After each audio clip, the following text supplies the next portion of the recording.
The Dragon Slayer Academy existed within the digital world of his favorite game, a place where players rose through blood and struggled to become humanity's last line of defense against the monstrous swarms that plagued the realm. Within this game, victory meant progress. By slaying creatures and completing quests, players strengthened their avatars until they could challenge even gods themselves. That intoxicating pursuit of growth was what fueled him. He had poured endless hours into grinding, pushing his heroes far beyond ordinary limits. After nurturing 1,000 NPC students all the way to S rank, the system suddenly rewarded his obsession with something extraordinary, a new quest. It wasn't just rare, it was unique. An X-rank mission, unseen by any other player. The reward promised to match its prestige, X-rank loot that could push his champions past the old ceiling of S rank. The thought alone sent a thrill through him. Then, without warning, everything changed. The moment he accepted the quest, his surroundings melted away. He wasn't playing the game anymore, he was inside it. The world of Dragon Slayer Academy unfolded around him, vast and vivid. Yet unlike most who would panic at such an impossible event, he didn't flinch. It felt strangely normal, like stepping into his favorite world was just another Tuesday. He quickly opened his status window and froze, 0 across the board. No levels, no traits, no skills, no gear. A complete reset. Before frustration could settle, another system prompt appeared. He'd been granted a few special traits exclusive to first-time transmigrators. Their descriptions were vague, but hope flickered in his chest.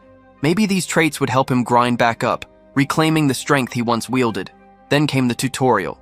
The system announced his first challenge: survive for 10 minutes. If successful, he'd receive the Dragon Slayer Academy new student kit. The objective sounded laughably easy. Low-level mobs? He'd handled thousands before. All he needed to do was keep his distance and wait out the timer. But the world had other plans. A deep, guttural roar shattered the calm. The ground quaked under pounding footsteps, far too heavy for beginner monsters. He looked up, and disbelief hit him like a brick. 2 dragons were clashing in the sky above, each unleashing waves of destructive power. Panic surged. He sprinted through the forest, branches whipping at his face as the ground exploded behind him. A single thought echoed in his mind. This was supposed to be a tutorial. 2 S-rank bosses at the very start made no sense. Then again, this was an X difficulty quest. Maybe this was the price of exclusivity. In the distance, the fire dragon began charging a devastating spell. The air shimmered, and the temperature spiked. If he stayed put, he'd be vaporized within seconds. Desperation took over, and his thoughts jumped back to those mysterious traits. One of them stood out: copy. He activated it. As its name implied, the skill allowed him to duplicate another being's abilities temporarily. It was his only chance to survive the inferno that was about to swallow the world. To successfully copy a skill, proximity was essential. The system required the user to observe the ability closely, and, more importantly, to identify the target's name and rank before duplication could occur. For an average player, that would be a nightmare. But for someone who once dominated the leaderboards, such prerequisites were nothing more than routine. Without wasting a second, he locked onto his target, the fire dragon, and replicated one of its traits: elemental resistance. A faint shimmer enveloped his body, forming an invisible barrier just as the flames surged forward. The searing heat licked at his skin, but the copied resistance kept him from being reduced to ash. Unfortunately, copying a skill would have to wait. His mana flow was empty, his veins dry of any energy that could sustain an ability. Then, a sudden shift in the air sent shivers through him. The wind reversed, violently dragging dust and debris toward the fire dragon's maw. The beast was preparing to unleash a full-force breath attack. Across the sky, its rival, the lightning dragon, began to charge its own, sparks crawling across its massive wings. Panic set in. He bolted, sprinting through the scorched forest as the ground trembled beneath his feet. Even with his newfound resistance, a direct hit from a dragon's breath would turn him into a stain on the dirt. These attacks were legendary, the signature weapons of apex predators. He didn't look back. The air roared as both dragons unleashed their fury, the collision of fire and lightning splitting the sky apart. The resulting explosion swallowed the forest in a blinding storm of energy. By the time the shockwave reached him, the system chimed in. The 10-minute tutorial had ended. Against all odds, he'd survived. The system rewarded his survival with the standard Dragon Slayer Academy starter kit, a uniform, a student ID, and a train ticket for the next phase. Tutorial 2. Board the train bound for Dragon Slayer Academy. Moments later, the scene shifted. The train platform buzzed with chaos. The sheer number of new recruits made it impossible to find a free seat once aboard. Every cabin was packed.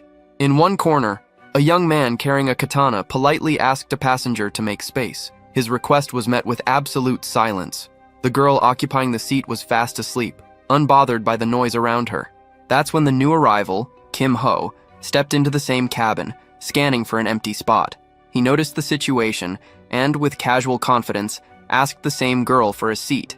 To everyone's surprise, she stirred from her nap and agreed without hesitation. Settling down beside her, Kim Ho thanked her and introduced himself. She responded in kind, her calm voice identifying her as Seo Ye-in. Meanwhile, the katana-wielding student stood frozen, crushed by the sheer unfairness of fate. He had asked first and been ignored, yet Kim Ho succeeded effortlessly. With a heavy sigh, he announced his name, Go Hyun-woo, though no one had asked. Seo Ye-in gave him the same response as before, silence. Still, he awkwardly joined the group, quietly grateful that at least he'd managed to sit. Kim Ho demanded an explanation from Hyun-woo about why he showed up late for the train. The katana-carrying guy answered with a tale of distraction. He'd come across 2 dragons on his way, an awe-striking sight that nearly made him forget what he was even doing. Kim had seen those beasts too, but unlike Hyun-woo, the memory didn't sit well with him. His encounter had been far from majestic, more like something to shove deep down and not dig back up. Soon, the train jerked forward and started rolling. This destination, Dragon Slayer Academy, wasn't new terrain for Kim. Every time he raised a new hero, this was where he ended up. He'd memorized the place like muscle memory. That familiarity killed any excitement about the trip. He figured there'd be nothing surprising, just a rehash of what he already knew. But the moment he stepped into the train car, something felt off. The students around him, the ones sharing his cabin, and even the staff walking the aisles, none of them looked familiar. Not a single one triggered recognition. They weren't the default characters or NPCs he was used to seeing. Despite this world feeling like a carbon copy of the game he remembered, the people inside it had changed. And that could only mean one thing. Events and quests had shifted too. That uncertainty set off alarms in his head. He decided to stay sharp, eyes peeled for anything that didn't line up. Right now, one particular thing was gnawing at him. The way the girl beside him kept staring, eyes empty, like she was trying to solve a puzzle that didn't make sense. Her name was Ye-yoon. She had a unique ability. Those eyes of hers weren't just for show. They broke down the world into readable data, stats she could analyze and use. One glance at the katana guy across from her gave her everything. Plain stats, average traits, nothing special. But when she turned those same eyes on Kim, they failed her. His stats were unreadable.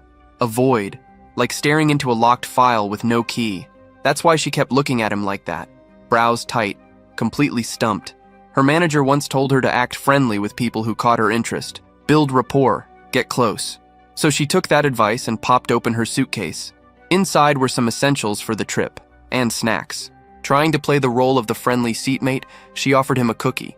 Kim was thrown off by the move. It came out of nowhere. Still, rejecting it outright would have been rude, so he took it. To break the awkward silence, he asked if she baked them herself. She said yes. That explained the mediocre taste. He then shifted his attention to Hyun-woo and pointed out the strange longsword lying next to him. The katana guy lit up with pride.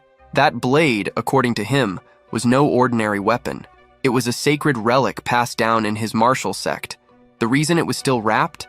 He hadn't earned the right to unseal it yet. Until then, it stayed hidden beneath cloth and tradition. Until the day came when he earned the right to wield the katana, he'd stick to using a basic iron sword as a placeholder. That was the plan. But while the conversation unfolded, the cabin door swung open without warning. A blonde-haired guy barged in, bringing with him a loud grin and a burst of overly friendly energy that immediately shifted the whole atmosphere.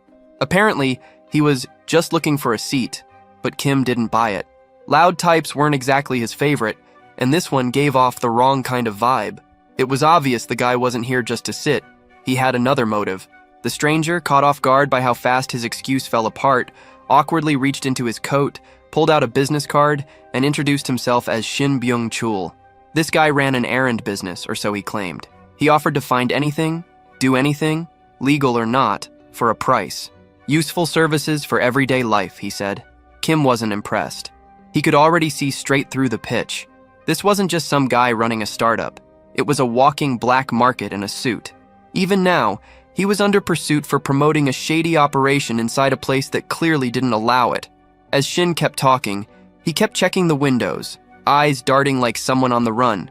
He denied it when pressed, but his nervous glances betrayed the truth. Then he tried to bolt, but by then, it was already too late. The disciplinary committee had arrived. A group run by students themselves, this committee enforced order within the academy walls with more authority than any outside institution. No patience, no warnings. They showed up and immediately demanded he hand over every unauthorized item he had. Shin tried to argue back, pointing out how minor his crime was, like they were dragging him off for high treason over selling snacks and odd jobs. But they weren't listening. The head of the committee stepped in, and without hesitation hit him with a surge of electricity for not cooperating fast enough. Kim took note of her. She was a lightning-type mage, a rarity in this world. Not only that, but her presence was commanding, ruthless even. And it just so happened that Kim still had an empty slot in his copy skill list. Perfect timing. That bland cookie he'd been given, it was about to serve a better purpose. Without hesitation, he dropped it to the floor, ready to turn the situation to his advantage. Meanwhile, the committee leader had no plans of easing up. With Shin still resisting, her patience ran out. She summoned another bolt, this one shaped like a hummingbird, aimed right at the man's body, ready to end the discussion once and for all. Just when it looked like Shin Byung-chul was about to get zapped into oblivion, Kim Ho made his move. He stretched out his hand and intercepted the lightning attack mid-flight, catching it clean before it could hit its mark. The head of the disciplinary committee was left stunned, unsure whether to be impressed or furious. Kim strolled out of the cabin, visibly irritated, not by the spell, but by the chaos that made him drop his precious cookie. The disciplinary leader had no clue what kind of fool she was dealing with. While they were still trying to wrap their heads around the absurd interruption, Kim had already achieved what he came for, copying the lightning-based skill called Hummingbird. Mission accomplished. He gave a dramatic monologue about the tragic loss of the cookie, his most cherished companion, stolen from him by the meddling of power-tripping student enforcers. One of the committee members, clearly not amused, called his story nonsense. The guy, dubbed Korean Jesus by some, looked ready to throw punches. Hyun-woo didn't back down. His hand went to his sword, silently signaling that if things were going to escalate, he wouldn't hesitate to swing. Tension thickened. Both sides locked eyes, measuring who'd move first. Sensing it might spiral out of control, the committee leader stepped in, reined in her hot-headed subordinate, and offered a peace offering, a free dessert coupon, as compensation for the irreplaceable cookie. Kim accepted the bribe like it was a noble trade and left, satisfied, disappearing once again. Truth is, he couldn't care less about saving Shin Byung-chul. He just wanted the lightning skill, and now he had it. Both a skill slot and a trait slot filled. Clean sweep. Soon after, the committee president retrieved the stolen item Byung-chul had with him. Turned out, it wasn't contraband or a weapon, it was a damn wig. Something he'd snatched from a station attendant as part of a paid prank job. The guy was a money hound and clearly accepted any commission, no matter how dumb. Even Kim had to admit this mess was entirely on Shin. As he walked away, the girl from earlier warned Kim to steer clear of Byung-chul and his scams if he didn't want trouble down the road. But Kim wasn't the type to follow warnings. He figured he'd handle things his own way. Meanwhile, Korean Jesus, still steaming, vowed to remember Kim's face. Not far away, Hyun-woo dug into the committee's background. From Byung-chul, he learned that this wasn't just any group. They were the best of the elite. The one who'd launched the hummingbird spell? That was Song Chun-hai, the current president. The name hit him hard. Chun-hai belonged to that Song family, the same one that ruled over Topaz Tower. And she wasn't just some noble with a fancy title. She was dangerous, strong, stylish, the kind you didn't want to cross. And her grandfather? That was Thunderlord Song Gyeong-yoon. A name that carried so much weight, even Hyun-woo felt a little sorry for whoever might end up dating Chun-hai. As for the crew trailing behind Chun-hai, they weren't just some nameless extras either. Jo Byok stood out. He was a student under the infamous Fist King. Then there was Han Somin, trained by the Sword Empress herself. And finally, Gaeum Yohan. Despite sounding like a joke, he wasn't one. He was the sole heir to the Golden Lotus Pavilion, a name that carried weight. With introductions out of the way, Byung-chul decided to vanish before anything else exploded. Once he left, Hyun-woo turned to Kim-ho, curiosity written all over him. That whole dramatic move, intercepting an attack just to save a cookie, it made no sense. Why risk it all for something so dumb? Kim-ho laid the cards on the table. The cookie had been just an excuse. What really drew him in was the lightning spell Chun-hai had fired. That revelation threw Hyun-woo off, especially since he'd clearly seen Kim step in and catch the hummingbird spell bare-handed. Kim shot a question back at him, testing what Hyun-woo actually knew about that spell. After thinking for a moment, Hyun-woo admitted he'd never seen it used before. Even during that live demo, the spell itself was practically invisible. No electric trail, no flash. It didn't even look like it was meant to damage. More like it was designed to paralyze the target on the spot. Kim nodded but didn't fully agree. There was more to the hummingbird than that. He broke it down. The name came from the erratic flight pattern of the bird it mimicked. A real hummingbird moved unpredictably, fast, almost impossible to catch. That's what made the spell dangerous. It relied heavily on the caster's finesse. The fact that Kim caught it said more about Chun-hai than about him. A proper mage would have altered the spell mid-flight, kept it darting. But this one flew in a straight line and landed in his palm. That spoke volumes. Chun-hai still had a long way to go in mastering her control. Hyun-woo couldn't hide his reaction. He was genuinely impressed. Not only had Kim broken the spell down with insane precision, but he'd also analyzed its flaws in real time. And Kim wasn't done. He'd made another observation during the encounter. Chun-hai had cast an E-rank spell using only a D-rank strength stat. That wasn't something just anyone could do. It hinted at a powerful trait backing her up, or maybe a huge internal mana reserve. Either way, Kim was convinced she'd eventually meet all the expectations tied to being the Thunderlord's granddaughter. Back on Hyun-woo, the guy was already acting like a die-hard fan. In just a short time, he'd gone from stranger to devoted follower. Kim thought he was laying it on a little too thick, but Hyun-woo wasn't joking around. He even offered to help with anything, anytime. Kim didn't hesitate. If help was offered, he was going to take it. Without wasting the chance, he roped Hyun-woo in for the next part of his plan. Right then, Kim-ho casually slipped in a request. He needed to borrow a silver coin. No build-up, just straight to the point. Cut to their next stop. A beat-up, half-forgotten machine sitting in the corner of what used to be a casino. That's right, a gambling den now reduced to rubble, and this machine looked like it hadn't worked since the building lost its license. To Hyun-woo, it was nothing more than a rusted-out relic. But to Kim-ho, it was an opportunity. In fact, he was willing to gamble everything he had on it, which at the moment was exactly one silver coin that wasn't even his. He shoved the coin in. At first, nothing happened. Dead silence. The thing looked just as broken as it had before, and doubt began to creep in. Then it roared to life. Lights flickered, gears shifted, and a hidden event.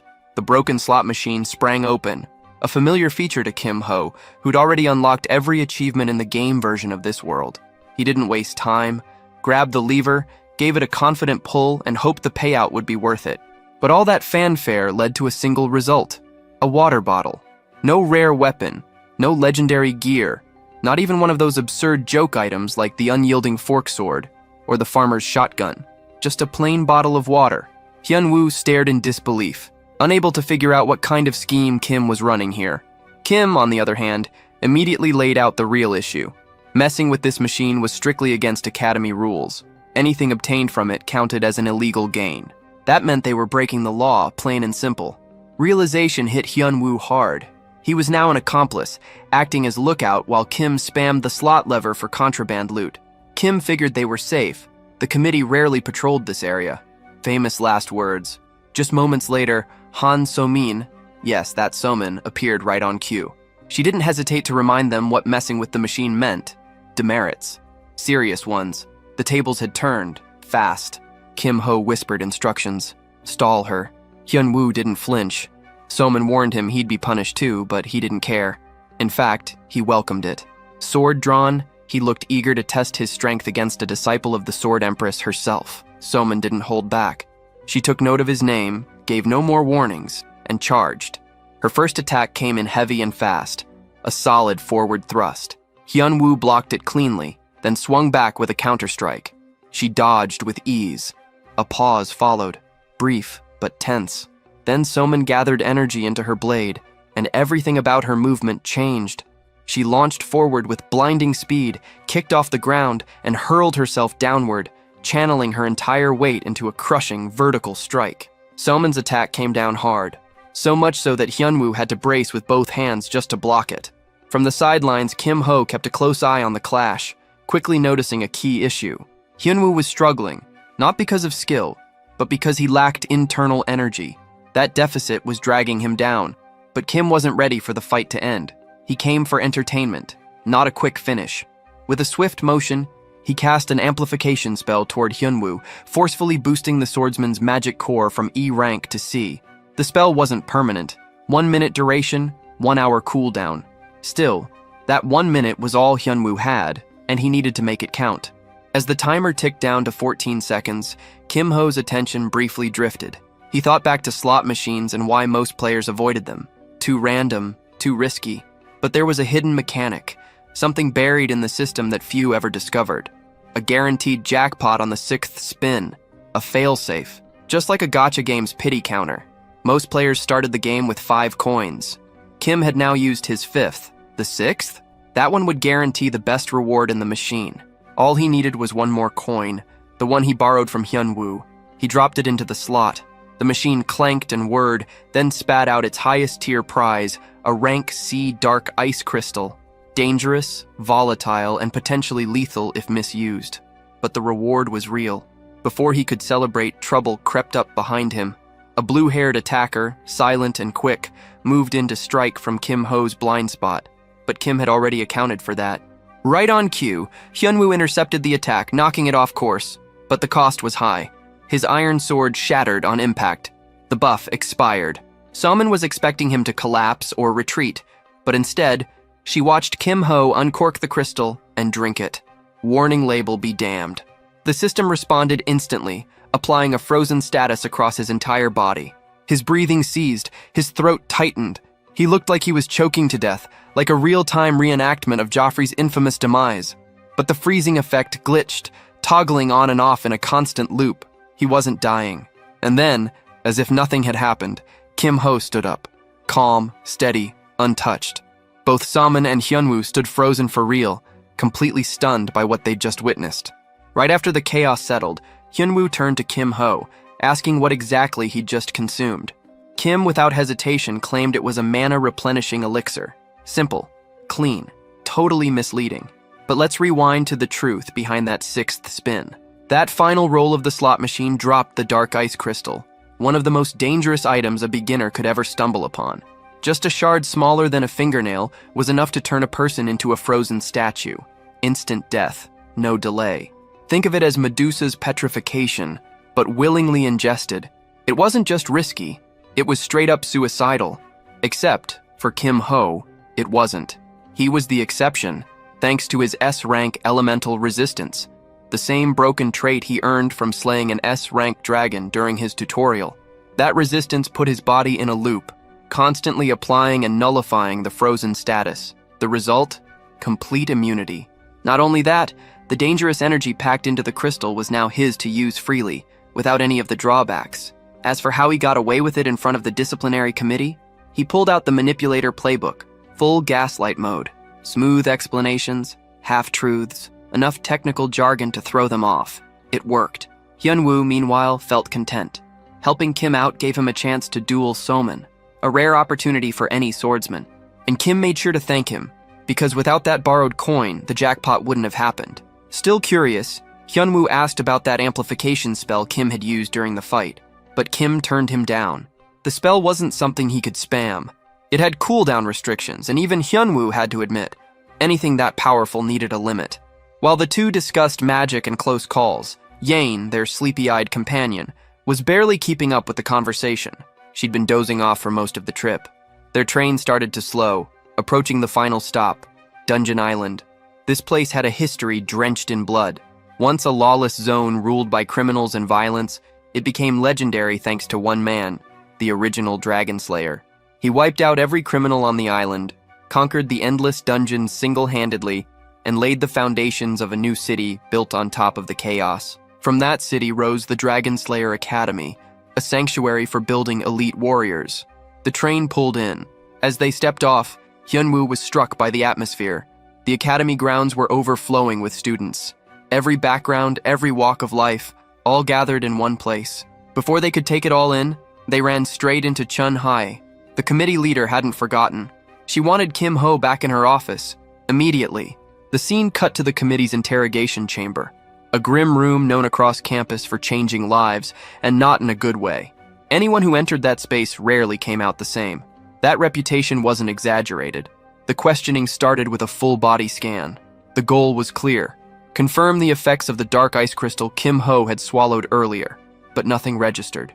The frozen status was gone, wiped clean, no trace. That alone raised eyebrows. The committee began to question whether the forbidden item had even been real in the first place. Sehun, the cold-blooded head of the interrogation department, made his stance obvious. If Kim Ho stepped out of line again, there wouldn't be a second warning. No one had been harmed this time, but the next visit would come with consequences. With that, the session wrapped up, much to Chunhye's frustration. She clearly wanted more out of it. Everything about the incident reeked of suspicion.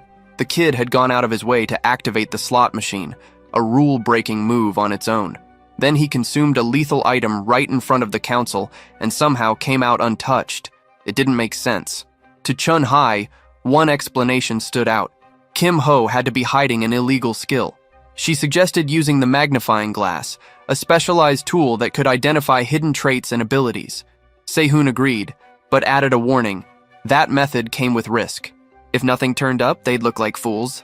You didn't use the magnifying glass unless you were absolutely sure. Realizing she'd overstepped, Chun Hai backed off and apologized. Sehun reminded her to stay sharp but patient and told her to hurry if she still wanted to catch the entrance ceremony. It was already starting. Elsewhere, Kim Ho rejoined the new students, blending back into the crowd like nothing had happened. That little detour? It had just completed his third tutorial. Showing up to the ceremony on time earned him a batch of silver coins and a weapon selection ticket. Rank E gear, sure, but it beat being empty-handed. And just like that, his investment, the silver he lost earlier, was now balanced out. The entrance ceremony itself kicked off shortly after. But if anyone expected inspiration, they'd be disappointed. The speaker? A washed-up-looking man who carried himself like he'd rather be anywhere else. The guy looked like someone hired to pretend to care. But don't be fooled. Behind that tired face was a legend. This man had once led the main Dragon Slayer squad, and by Academy rule, the principal was always chosen from the ranks of retired frontline heroes. Back in his prime, he wielded a blade that could cut through mountains and stood at the top of the food chain. Now? He looked like someone still recovering from emotional damage. Rumor had it, he'd been rejected, again, by the same saintess who'd curved him years ago. No wonder the guy looked like he'd been living in the friend zone for a decade. Still, he stood tall and opened the ceremony. He welcomed the incoming students and reminded them of the Academy's core purpose, to raise a new generation of warriors strong enough to slay dragons and carry on the legacy of heroes. The Academy's first hero made sure to hammer in the word slaying. His entire speech centered around driving that point home. Every student was supposed to understand what it meant to become a dragon killer. Kim Ho understood the message, but the delivery was torture. What should have been a short welcome turned into an endless monologue.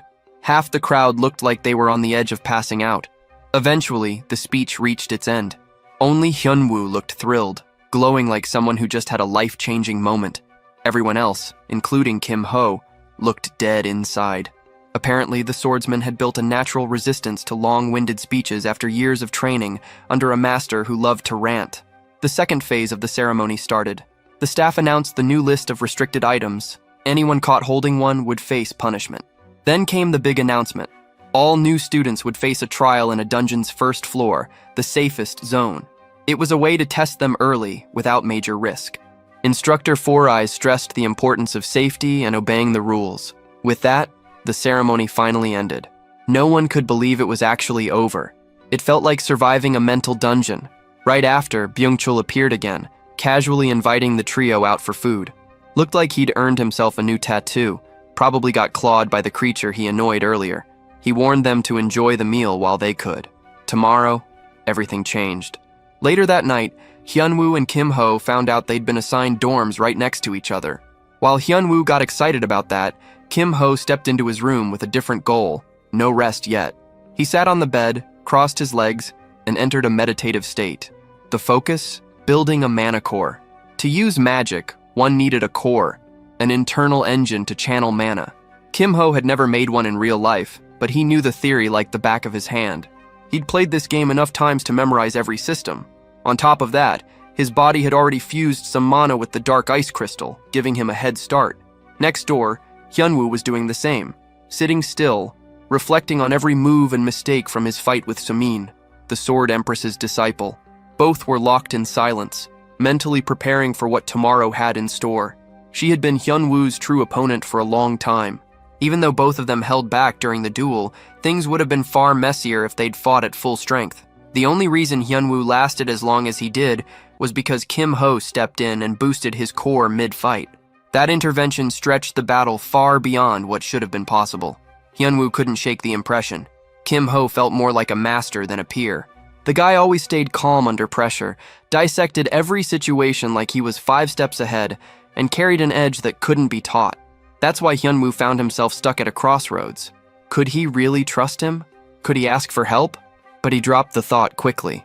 Making his first friend into some kind of deal-based partner didn't sit right with him. Instead, he doubled down on improving himself with his own strength. The next day rolled in. A temporary classroom had been assigned, and students gathered inside, talking among themselves. Even Yane, perpetually half asleep, managed to show up on time, surprising everyone who expected her to be late again. But the room was missing one key thing: a teacher. Class had technically started, but no one was running it. The longer the wait dragged on, the more it felt like whoever was in charge had a serious problem with punctuality. Then, finally, someone stepped into the room, and the energy shifted fast. At first, the students looked excited. That vanished the second they saw his face. The man who walked in looked like someone straight out of a police lineup. Wild-eyed, scarred, and carrying the vibe of someone who'd just broken out of a maximum security prison. He introduced himself as their homeroom teacher, Lee Sudok. He didn't waste time. He pointed at a random student and told her to say his name aloud. Panic set in. She stammered something about the villain hunter. Wrong. Tried again. The human butcher. Closer. Both were nicknames that stuck, and both were terrifying for a reason. Kim-ho, watching silently, took a mental step back to assess the situation. This wasn't just some scary dude. Sudok wasn't a teacher by choice. He was a hunter, a specialist who tracked down S-rankers who'd gone rogue. In a world where elite heroes were forged like weapons, some cracked and turned villain. Sudok's job? Find them and break them. And break them he did. He wasn't famous for arrests. He was famous for body counts. Villains didn't get captured. They got buried. That's how he earned his titles. And according to him, he only agreed to teach because the principal wouldn't stop asking. Now he had a classroom instead of a battlefield. But his expectations hadn't changed. Execution still had to be perfect. His message was brutal and clear. Anyone who failed his class could expect the same treatment he gave villains. Perfect motivation. If fear didn't light a fire under them, nothing would. With that, he launched into his first lesson, an introduction to the school's grading system. The grading system kicked off with the written exam, which made up 30% of the total score. Then came behavior, a 10% slice awarded simply for staying out of trouble. Easy points, unless someone messed up. A single mistake could tank that score to 0 and drag everything else down with it. Sudok, dripping with sarcasm, made it clear he'd be keeping a close eye on every student, hoping at least a few might survive until graduation. The next part focused on practical exams, broken into 2 sections, dungeon quests and PvP matches. As the names implied, students would be graded on their ability to clear dungeons and fight each other. Rankings would be relative, based on performance compared to their peers. Add it all up, 30% written, 50% practical, and 10% behavior. A clean 100-point evaluation system. With grading explained, Sudok didn't bother wasting time. He led the group straight to the arena. Multiple fights were already in progress. This was what Byung-chul had been hyped about the day before. The PvP battles. Rules varied depending on the setup, but today's format was labeled as a death match. Not the literal kind, just a fight that continued until one fighter's health dropped to 0 or they were physically unable to continue. Voluntary surrender was allowed. Every match had a 5-minute cap, and if no winner emerged, it ended in a draw or went to a judge's decision. Byung-chul explained that each participant would face 3 randomly chosen opponents from the same year. Every win netted 300 points, but losses or draws. No penalty, but no rewards either. Just dead time. Kim Ho already knew the deal. No negative scoring, but no one was handing out participation trophies either. Suddenly, a system prompt flashed in front of him. A subquest triggered by the placement exam. The requirement, score an average result. That meant taking down at least one opponent. The reward, an extra copy slot. That was a solid deal. From Kim Ho's perspective, the task was easy. 1 victory in combat and a decent dungeon score were well within reach. But what really grabbed his attention was something bigger. This was a perfect chance to study other students' skills. It wasn't just about passing the test, it was a scouting mission. He could identify standout talent for future use, whether it meant recruiting them as future allies or copying their skills and traits for his own arsenal. Before he could strategize further, the announcer called his name, and that of his opponent. He stepped forward toward the battlefield, eyes narrowing as he saw her approach. Scarlet hair, confident stance, and blazing aura. His opponent was a flame magic user from the Ruby Tower. The Ruby Tower was infamous for raw power, high-output magic that scorched through enemies with sheer firepower. Kim Ho used to main them back when this world was still just a game, and he loved every second of it. But right now, one of their proud representatives was about to become his 5-minute test subject. Manhwa, the flame mage, wasn't impressed. Facing off against someone with no fame, no reputation, and wielding what looked like a retired grandpa's walking stick disguised as an earth staff, it was insulting. An E-rank support tool? That was all he brought? One glance told her everything. He wasn't from the Emerald Tower, which meant he wasn't an earth mage. That raised one question. Why bring a staff like that at all? Maybe it was just to boost support magic? Whatever the plan was, she didn't plan to give him enough time to show it. The match kicked off, and Manhwa wasted no time. Treating him like a standard support caster, she fired up a combustion spell, aiming to take him out in one clean blow. Flames roared. The crowd leaned forward, impressed by her precision and raw control. Ruby Tower flare in full display. Then the smoke cleared. Her opponent stood unharmed. Manhwa blinked, confused. Sure, she didn't expect to wipe him out in one hit, but not even a scratch? That wasn't just surprising, it was absurd. Kim Ho smirked, still untouched. Now she was rattled. Something was wrong. Maybe he used a dispel to nullify her spell. She quickly shifted strategies, preparing a technique that couldn't be blocked by typical anti-magic. A full ring of explosive flames erupted around him. Precision fire meant to trap, punish, and overwhelm. He didn't move, not a step, not a flinch. He just stood there, completely unaffected, soaking the blast like it was warm rain. The sight pushed her to her limit. Irritated, she called up a third spell, Fire Pillar, and launched it straight for his head. A towering inferno erupted on impact, drawing another wave of cheers from the audience. She was showing them what Ruby Tower Elite looked like, but once again, the smoke cleared, and Kim Ho stood unscathed. Nothing had landed. Every single spell, ignored. All her confidence, all the pride she poured into her magic, it wasn't landing a single hit. That's when Kim Ho decided to end it. He activated Hummingbird, the lightning technique copied from Chun Hai. Manhwa hadn't expected lightning, especially not from someone posing as a support. She dodged the first strike, but the bird wasn't done. Kim Ho curved its path mid-air, sending it straight into her back, lightning quick, no warning. She dropped to her knees, locked in place, paralyzed by the spell's effect. With the match already decided, Kim Ho proposed calling it. Letting her drag the fight further would only expose more of her abilities to the crowd, a tactical disaster for future rounds. It was advice cloaked in mockery, but it wasn't wrong. Frustrated but realistic, Manhwa admitted defeat. The audience froze in disbelief. The nameless guy with the old man's staff had just crushed a Ruby Tower prodigy. Expectations shattered, like the ending of Game of Thrones, but in reverse. Kim Ho wasn't thrilled about all the attention he'd drawn from his first match. With everyone's eyes locked on him, he planned to keep a lower profile from here on out. But fate clearly didn't care. He got called up for his next battle immediately, no chance to rest. This time, his opponent was none other than Chun Hai, the stylish menace herself, head of the first-year disciplinary committee. Aura sharp, presence louder than thunder, and clearly out for something personal. Kim Ho took one look at her, and just to throw a wrench in her plans, surrendered before the match even began. Sudok, stunned, questioned his withdrawal, but Kim simply claimed he wasn't in fighting condition. He couldn't care less about racking up more points. He'd already secured the win he needed. He forfeited his third match, too, locking in 2 back-to-back losses and lighting a fire under Chun-Hai's nerves. She snapped, calling him weak, gutless, and nothing like her grandfather, who had always preached resolve in battle. Kim remembered the man, Thunder Monarch, a legend. He could see pieces of him in her, no doubt.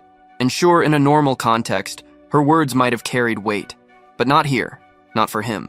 He turned his back, walked off without flinching, and handed her the win without lifting a finger. She was furious, forced to accept the outcome with gritted teeth. Before leaving, Kim tossed in one last insult, asking her to send over that dessert coupon she still owed him. That remark hit a nerve so hard, it was a miracle she didn't detonate on the spot. Can't say the same for her next opponent. Yang Ji-hong, stepping into the ring, had no clue what kind of fury he was about to walk into. He expected a proper match. What he got was divine punishment. She incinerated him in under a second.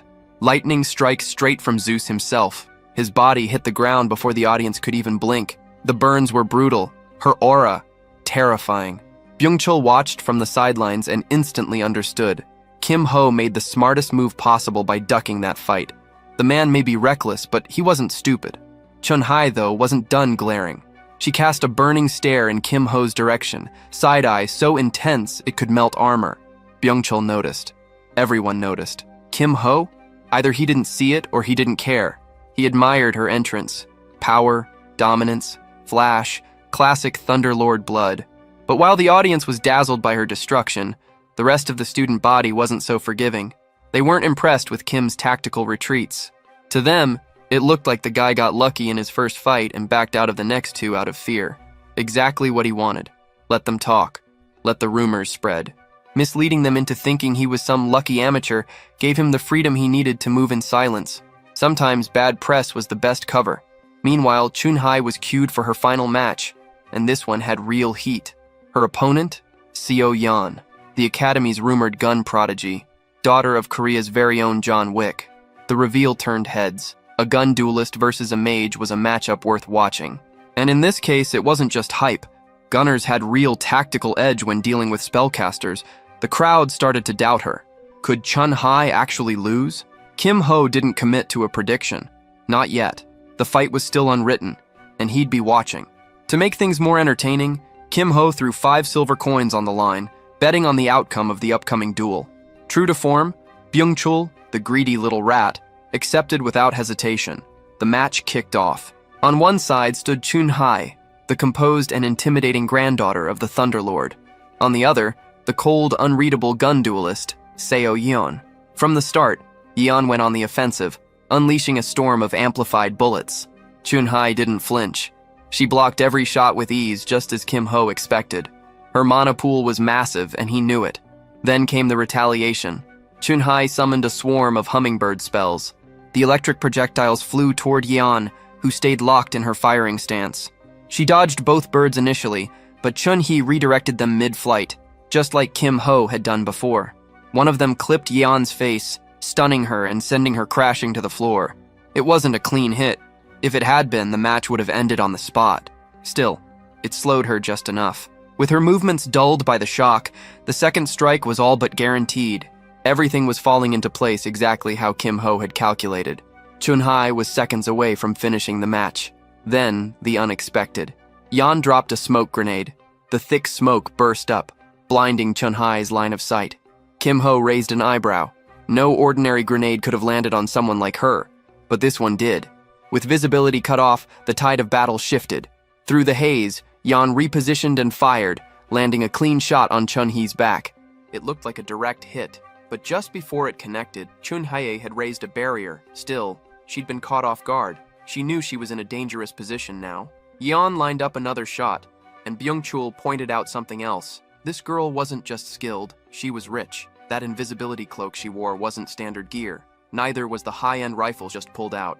The rifle fired again. Chun-Hai didn't even try to block it. She barely dodged it by inch. That one shot was enough to shake her strategy. Now, both fighters had roughly equal health. Half the match time had already passed. The cloak made things worse. Chun-Hai couldn't see her opponent at all. Every attack from Yan came out of nowhere, forcing her to react blindly. Another shot from behind nearly clipped her again. But Chun-Hai adapted. Using her barrier, she tracked the mana signature from Yeon's last bullet. That gave her just enough of a trace to lock onto her position. In the narrow window she had, she unleashed a wave of lightning across the arena floor, surging it toward the source. Yeon leapt to escape the surge. That jump sealed her fate. Mid-air, she had no mobility, nowhere to run. Chun-Hai launched another hummingbird spell. This one struck clean and paralyzed Yeon in mid-flight. But the clock betrayed her. The match timer hit 0 the moment the spell connected. Yeon fell to the ground, her health lower than Chun-Hai's. But the battle had ended. Byung-chul was stunned. Kim Ho not so much. After watching Chun-Hye's performance, he was sure no one could beat her in a straight fight. The judges ruled Chun-Hye the winner by health. Still, Kim Ho gave credit where it was due. Yeon had put up one hell of a fight and pushed it further than anyone expected. As for the wager, Byung-chul handed over the coins, already itching for another chance to win them back. Kim Ho turned him down flat. The guy was clearly hooked, and he wasn't going to feed the addiction. Back in the arena, Hyunwoo entered for his match. His opponent? Jo Byok, disciple of the Fist King. This one had potential. Kim Ho took the bet, this time putting his money on the Fist King's protege. Byung-chul called him out for being brutal, betting against his own friend. But Kim Ho didn't care. He wasn't here for loyalty, just for the truth.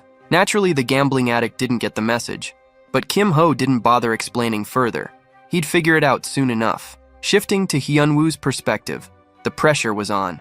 He knew Kim Ho was watching, and this time, he was determined to show everything he had, even if the odds were stacked against him. Drawing the iron sword, he ignored the better weapon on his back. His opponent, Jo Byok, clearly noticed the decision and questioned it mentally. But Hyunwoo already knew. He wasn't ready to wield that blade yet. Byok didn't care either way. He had no intention of holding back. Both fighters squared up, and the duel began.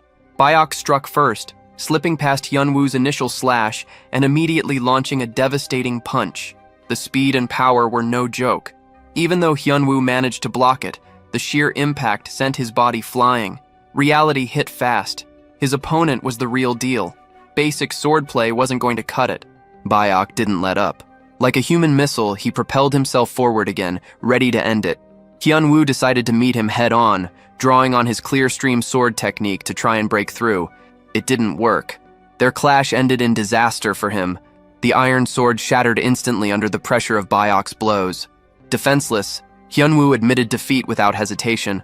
Still, he left behind a small cut on Byok's shoulder, proof he could at least land one hit.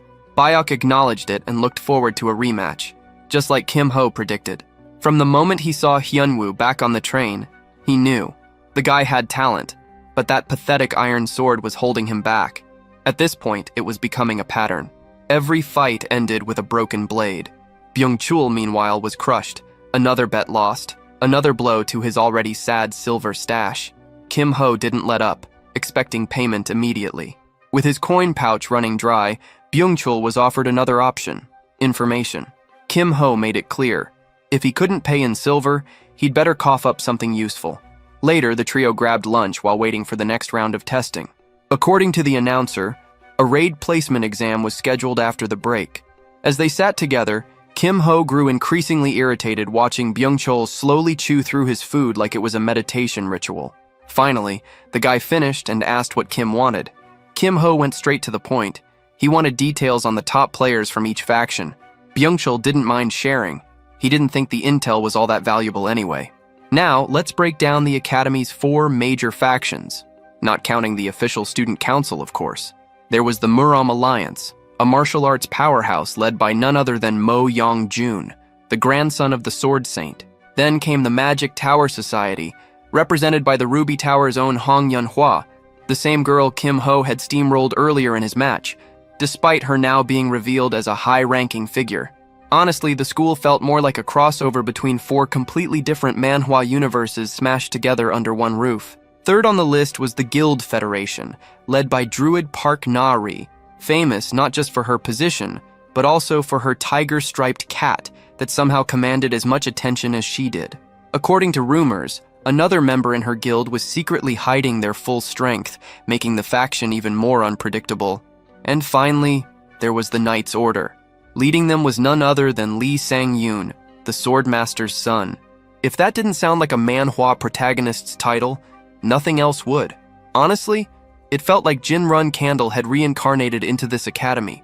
4 factions, 4 powerhouses. The lineup was stacked, and even Byung-chul seemed impressed by his own list. Then they realized something was off. Hyun-woo was missing. Byung-chul suddenly remembered something about the club president and bolted away in a panic, leaving Kim-ho behind with the ever-silent Yane. Kim-ho glanced at her. She always seemed distant, like she existed slightly out of phase with the rest of the group. He figured he'd at least try to bridge the gap. He brought up the cookie she'd given him before, then mentioned the dessert coupon he got from Chun-hai as thanks. To return the favor, he summoned a blueberry cake with the coupon's magic, offering to share. She accepted. A rare, small connection formed between them over dessert. Mid-bite, Yane asked for his take on her loss to Chun-hai. Kim-ho didn't hesitate. Normal mana bullets couldn't break through mana barriers. Against someone with Chun-hai's mana pool, standard attacks were pointless. Still, he saw potential. If Yane could amplify her shots, she might flip the outcome in a rematch. But then came the shock. Yane admitted she'd never trained mana before, not once. That threw him completely off. When he asked how she conjured her bullets, her blank look said everything. She had no idea what magic bullet training even was. And that was absurd. For a gunner, learning magic bullet was day one stuff. The fact that she had been holding her own against high-tier opponents without even knowing the basics, that kind of raw, instinctual combat ability made Kim's brain short-circuit. Realizing she was winging it this entire time, he offered a bit of guidance. Once she learned to control her mana and picked up proper technique, everything would click and get a whole lot easier. Before long, the placement exam began. Students gathered in the hall as their teacher stood before a massive portal. The next test, the Mist Forest Dungeon. Their instructor, still the same psycho in a teacher's coat, started laying out the rules. The mode was called High Score. Every monster taken down in 10 minutes counted toward their total. The more monsters they defeated, the higher the score.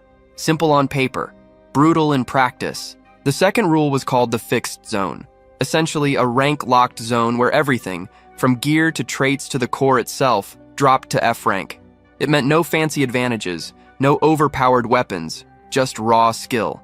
The homeroom teacher laid it all out bluntly and warned them not to get smart with mana management. After the briefing, he began calling names for the next dungeon batch. Predictably, groans filled the room. Most of the students started whining about the rules' unfairness, which only made the teacher more aware of how unremarkable most of them were. A few like Han Somi and Choi Jong-pi looked decent enough to stand a chance, but the rest? He didn't hold out hope. Kim and Yang were up next. While prepping, Kim casually told her to use a rifle and aim for the head if anyone got too close. Chun-hai, observing nearby, found it odd that someone not even classified as a gunner was handing out combat tips like a veteran tactician. They soon split up, and Kim entered the dungeon alone. It had been a while since he'd set foot in the Mist Forest, so he took it as the perfect test of his current strength. The countdown hit 0. First thing he did was dismantle a goblin who had tried to set up a weak ambush. Rookie move. In this dungeon, monsters could spawn from anywhere, throwing most students off balance. But Kim understood the pattern beneath the chaos. The system had flaws, and those flaws were predictable. Recalling the goblin's position, he guessed it was following the C pattern, one of the recurring spawn formations he'd studied. He followed that logic, drew his short blade, and threw it straight into an ogre's eye, piercing the skull with precision. For a moment, he wondered if he even needed a staff anymore. He smiled as he looted the ogre's weapon, treating it like a free upgrade. From there, he rampaged through the dungeon without hesitation, racking up points fast. When 2 trolls charged him, thinking he was vulnerable, they found out the hard way they were wrong. Kim didn't even flinch. Before exiting, he remembered the dungeon had a replay feature and immediately erased his footage. If the system ever synced monster AI to his own movements, it would create complications he didn't need. Only 3 minutes in, and he already had more than enough points to meet subquest conditions. No point in drawing extra attention. He stepped out early. Outside, he spotted Yane leaving the portal, looking exhausted and muttering about how rough it had been. His early exit caught the homeroom teacher's attention. He remembered this was the same kid who once gave up during a PvP match. Now he was clocking out before the 10-minute mark again. Internally, the teacher scoffed. A quitter could never become a dragon slayer. But then he checked the rankings, and everything changed. Kim had landed squarely in the mid-high tier bracket, an achievement that shattered expectations. No one had ever climbed that high in such a short span of time. It was enough to shake the teacher's perspective. Maybe this kid wasn't so ordinary after all. From that moment, Kim earned a spot on his watch list. The next group entered the dungeon, Hyunwoo among them. Kim checked the board. Even top-tier names like Lee and Mo Young-jun hovered around Han Somi's level. It made him wonder if Hyunwoo could take the lead. Right then, the scoreboard updated. Hyunwoo was on top, with the highest score of the day. No fluke, no lucky run. Kim congratulated him as soon as he exited, but Hyunwoo brushed off the praise, crediting his success to the reset Kim had given him during their PvP match. Still, not everyone nearby was thrilled to see them celebrating. A few snide remarks floated their way. Hyunwoo started to react, but Kim shut it down with a knowing wink. No need to waste energy on noise. When Kim asked if the test was over, Hyunwoo pointed out that Chunhae's results hadn't appeared yet. Back in the dungeon, she was in trouble. Surrounded by goblins, she struggled to keep up. Every shot she fired lacked the edge to turn the tide. Then she remembered what Kim had told Yane about aiming for the head. With focus, she poured all her mana into a single point and drew back her bow, firing one heavy, concentrated shot. It helped, but not enough. Her score came out lower than expected, and as it flashed in front of the entire hall, embarrassment hit hard. She muttered to herself, clearly frustrated that her performance was now public. Once the test concluded, the homeroom teacher officially called off the exam and informed the students that results would be released the following day. He advised everyone to rest until then. But the moment class was dismissed, he made a beeline straight to the system's operator, Four Eyes, and demanded access to Kim's replay footage from the Conquest exam. The tech guy immediately tried retrieving the file, only to discover that the video hadn't been saved at all. That didn't sit right. Suspicion instantly set in, and after a quick search, they uncovered what was already beginning to feel obvious. Kim had deleted the footage himself. The move raised several red flags. The teacher calculated that if Kim had continued at the pace he started, his score would have easily pushed past 2,000 points. That kind of result was abnormal, even dangerous. The teacher briefly considered the possibility. What if Kim was one of the evil lord's apostles who had slipped into the academy? Rather than escalate immediately, he decided to keep surveillance tight. If they rushed to the principal without solid proof, Kim might vanish underground and become even harder to track. As he walked off, the teacher quietly settled on one thought. If Kim truly was an imposter, it was only a matter of time before the truth surfaced. Meanwhile, in a quiet corner of the academy cafe, Kim, Hyunwoo, and Yan gathered over coffee, trying to decipher the confusing academy booklet. Kim told Hyunwoo to pull out his student ID and check his current score. The number displayed wasn't just a rank, it represented academy points, a currency system for everything within the school. He explained that these points could be earned through dungeon completions and could be exchanged for items, services, and even recorded footage, replays from other students' dungeon runs. To demonstrate, Kim purchased a recording of Soman's run for 100 points. Watching the footage of the blue-haired girl shocked Hyunwoo. The ease with which recordings could be accessed left him stunned. Kim noted that since Hyunwoo had a high score, his own replays were probably in high demand, and right on cue, 300 points were deposited into Hyunwoo's account from students purchasing his footage. That realization hit hard. It wasn't good news. It meant other students could now study his movements, tactics, and weaknesses with ease. Kim warned him. While the special rules inside the Mist Forest dungeon had helped mask his flaws, that cover wouldn't last. His core was weak, and it was only a matter of time before others figured it out. Still, the amount of points the gamble brought in made the risk tempting. For now, it was a high-stakes trade-off, and the entire academy was watching. Kim eventually unveiled a crucial piece of information. There existed a special training room where the mana density was exceptionally high. This place allowed for accelerated cultivation and faster growth, a true asset for anyone looking to rise quickly. Hearing this, Hyunwoo practically launched himself out of his seat, stunned that such a facility even existed. But the excitement didn't last long. Kim clarified the catch. The room wasn't freely accessible. Entry came with strict limitations, namely a price tag of 500 points for just 6 hours of use. That price hit hard. Hyunwoo quickly realized that if he visited the room regularly, he'd end up more broke than a beggar on the street. Looking for alternatives, he asked if there was any other way in. Kim, visibly more enthusiastic now, revealed there was a workaround, the season pass, something handed exclusively to top-ranking clubs. But that meant ousting someone like Mo Young-jun from the swordsmanship club, which was laughably unrealistic. Hyunwoo threw in the towel early, but Kim wasn't finished. With that same sly confidence, he offered a trade. He'd get the season pass, for a price. The favor he asked in return? Once Hyunwoo became strong enough, he would have to enter the deep dungeon. Unlike the Mist Forest, this one was deadly. A far more dangerous environment, no safety nets, no leeway. Hyunwoo didn't hesitate. He claimed to have a warrior's spirit and accepted without question. With that, Kim told him to grind hard in the meantime, promising to secure the season pass in 2 weeks.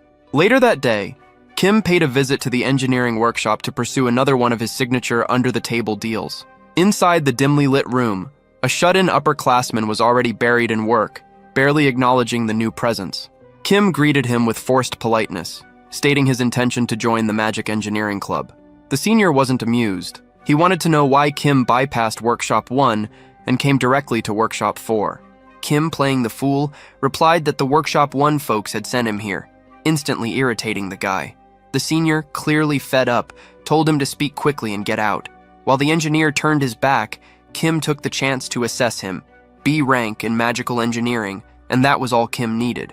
Without hesitation, he copied the skill, no permission asked, no shame felt. Then his eyes scanned the cluttered workshop. Eventually, they locked onto a shiny blue cube resting off to the side. A mischievous grin crept across his face. He picked up the cube and casually asked whether it held any value.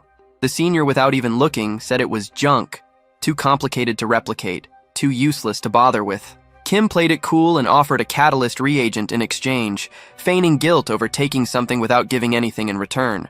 The reagent, though not exactly valuable, was a staple for any engineer.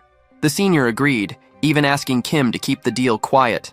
As Kim walked away, he glanced back just once to see the senior grinning like he had won something. Little did he know, Kim had just traded a 1,000-point catalyst for what the man considered trash. Then, like clockwork, an optional quest window popped up. The task was annoying and most would have ignored it, but Kim accepted it immediately. Because what nobody knew was that the reward for this so-called junk quest was a legendary S-rank item, the Cube of Life. Having once raised 1,000 S-rank characters in the past, Kim knew better than to waste time slogging through a painfully drawn-out quest line. Instead, he headed straight for the Mana training room, fully aware of a hidden exploit to craft the item without following the normal route. With amplification magic, he upgraded the copied B-rank magical engineering skill to S-rank and immediately began cracking into the 10x10 Rubik's Cube, a puzzle that would normally take days to solve, but which he aggressively tackled under the pressure of a strict 60-second window. Instead of relying on sheer brute force, he developed a rhythm, intensive meditation for an hour, strengthening his core, then 1-minute bursts of cube solving, cycling back and forth with ruthless focus. Every loop brought him closer to his goal. He had a hard deadline, Friday, because a very specific event was looming, and the Cube of Life had to be in his hands before then. The following morning brought a surprise twist in class. Yan arrived early, breaking her usual routine, while Hyunwoo was oddly late. But Kim's attention was instantly stolen by a sneak cookie attack, as Yan launched a barrage of crunchy dinosaur-shaped cookies at him without warning. The unexpected assault completely disarmed him. As he marveled at the nostalgic flavor, Hyunwoo finally showed up, glowing with satisfaction from the previous night's training session. His expression said everything. The special training room had worked wonders. That was all Kim needed to hear. He immediately reaffirmed his intention to secure the season pass, even if it killed him.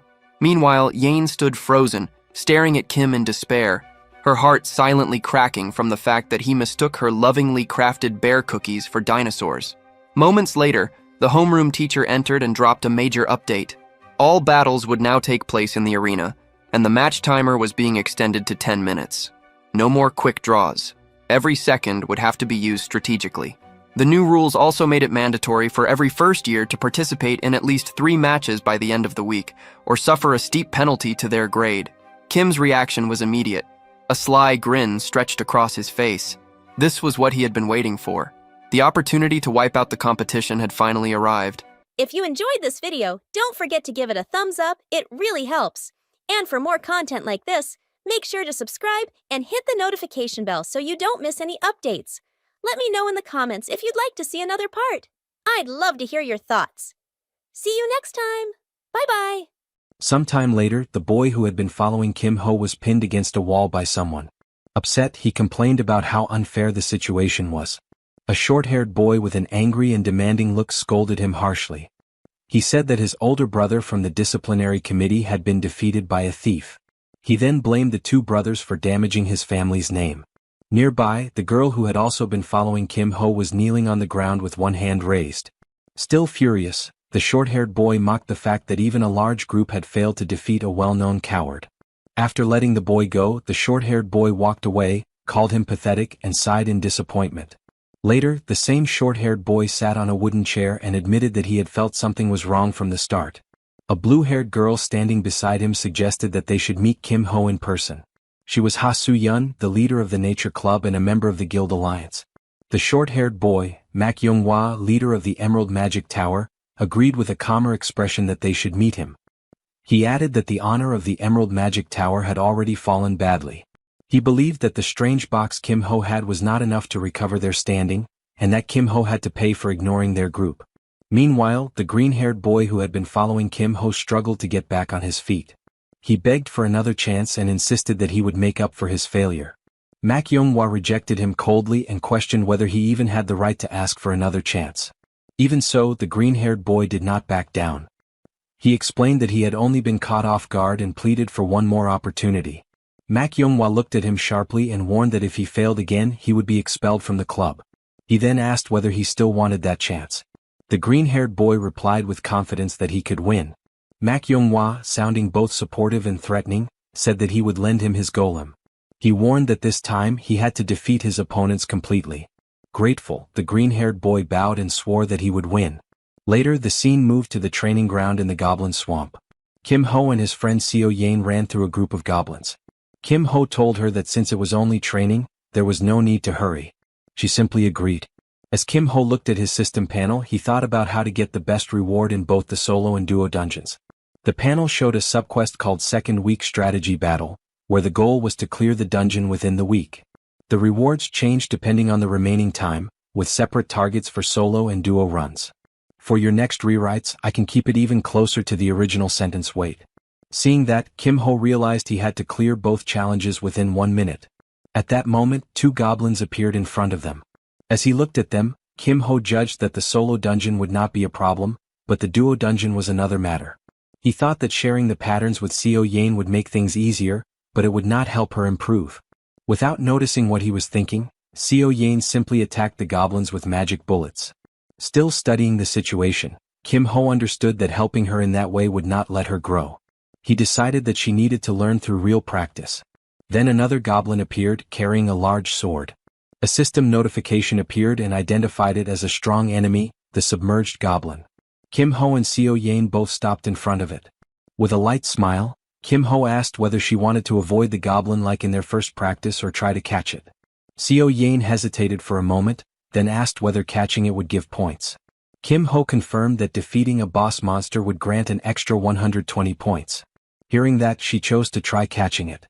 After hearing her decision, Kim Ho activated his power and launched an attack at the goblin.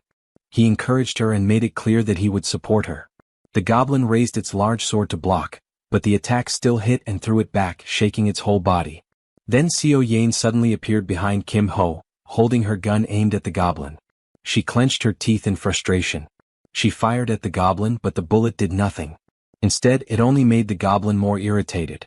Angered, the goblin turned its focus from Kim Ho to Seo-yeon and rushed at her. Reacting at once, Seo-yeon tried to activate her ability and use amplification to strengthen her attack. But before she could move, Kim Ho stepped in. With a firm expression, he activated his skills again and cut in before the goblin could reach her, making it clear that she would not be hit. At that moment, a notification appeared and announced that Hummingbird's rank had risen from E to C. A huge electric bird formed from Kim Ho's power and struck the goblin, completely overpowering it. A short time later, another notification appeared in front of both of them. It showed that 11 or more goblins had been defeated, with only 18 seconds left on the clock. The remaining time was 2 minutes and 29 seconds, giving them 149 points, and with a 500-point clear bonus, the total became 649 points. Looking at the notification, Kim Ho said that they had reduced the clear time a lot compared to their first practice and wondered whether they could cut it down even more. Seo Yang quietly agreed.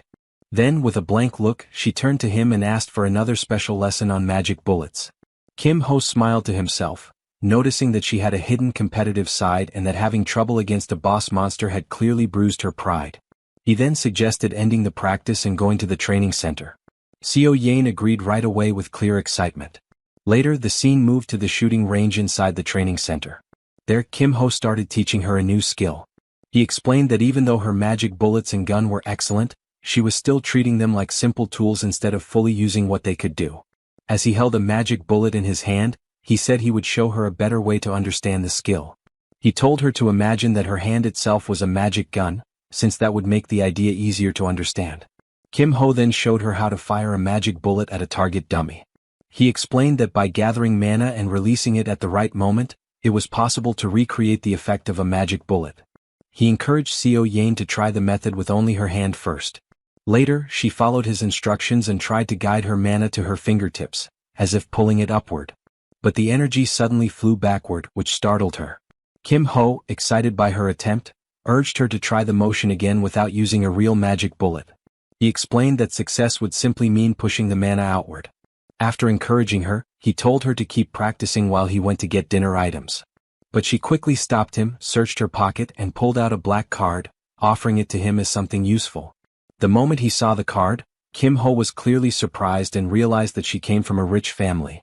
Later, in the cafeteria, Kim Ho was ordering a mini donut when two disciplinary committee members nearby were talking about how the limited edition snack had been worth waiting for.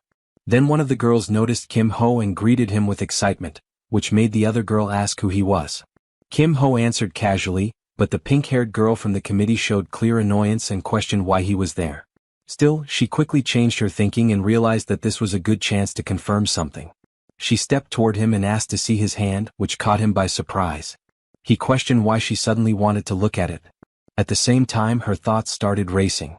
She suspected that he was the thief who had used a powerful technique during the storage incident, someone with expert control over a rare skill. She also remembered his link to the thieves' club, which only strengthened her suspicion. Driven by curiosity, she said she wanted to check something on his palm, comparing it to palm reading. In her mind, the pink-haired girl was convinced that if Inferno Fist had really been used, there had to be burn marks on his hands. Kim Ho noticed the way she was watching him and quietly realized how flustered she seemed. She looked desperate to inspect his hands herself, as though she was searching for evidence, while he calmly let her examine them. Her expression eased as she checked one hand and then the other, clearly surprised to find that both were completely unharmed. The protagonist grew slightly annoyed inside and wondered how much longer the inspection would last. Embarrassed by how long she had been staring, the girl quickly pulled back and apologized for overstepping. The protagonist, however, made one final request and asked her to reveal the result of her palm reading, especially when it came to his luck in love. That only made her slightly more irritated, and she thought that many hardships were waiting for him ahead.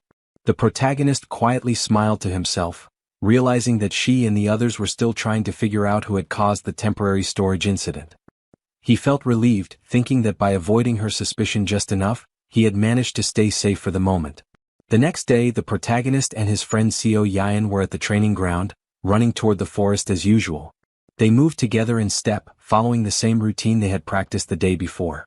Seo Yang immediately began firing magic bullets at the goblins, though the attacks did little damage. At the same time, the protagonist released his own attacks with his scales and wiped out the goblins in an instant. After a short time, a notification appeared in front of them, showing their progress, the time left, the number of goblins defeated, and the score gained from taking down a strong enemy. The total score reflected both their speed and teamwork, giving clear proof of the results of their training. The protagonist looked at Seo Yang and felt satisfied. The battle had gone perfectly, showing exactly how well they worked together. In his mind, he calmly admitted that the result had come directly from the effort they had put in the day before. When he saw her soft smile in return, he took it as a quiet sign that she also recognized their success, and a calm sense of satisfaction settled over him. Later, the scene shifted to the arena, where countless students had gathered and filled the stadium near the gates. The protagonist and his friend Seo Yan got ready while thinking about the solo dungeon ahead. He reminded himself that even though the solo dungeon probably would not be too hard, it would still be smart for her to try a few runs in practice mode just to be safe.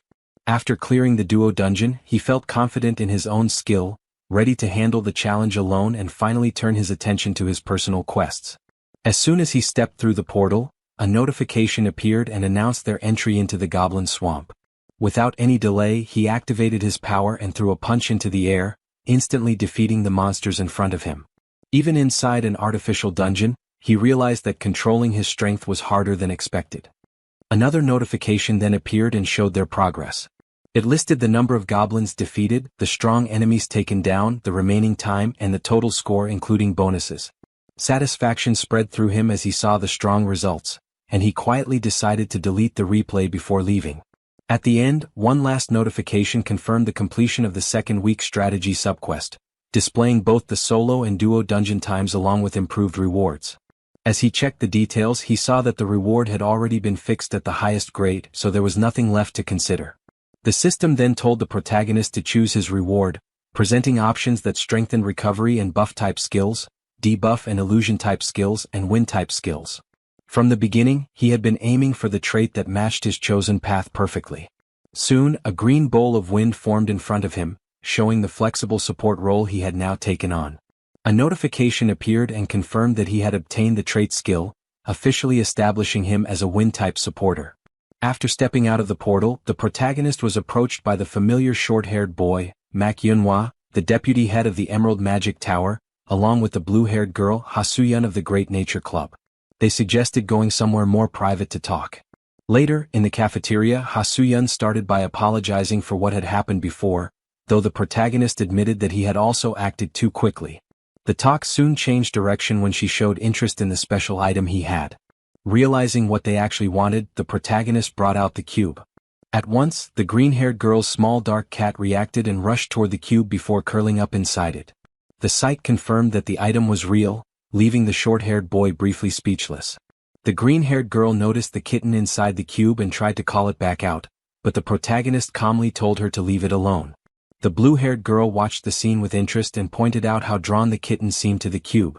She sensed that the cube was giving off the energy of a powerful life-type artifact and asked for permission to check its item description, promising that the club would protect that information with its honor.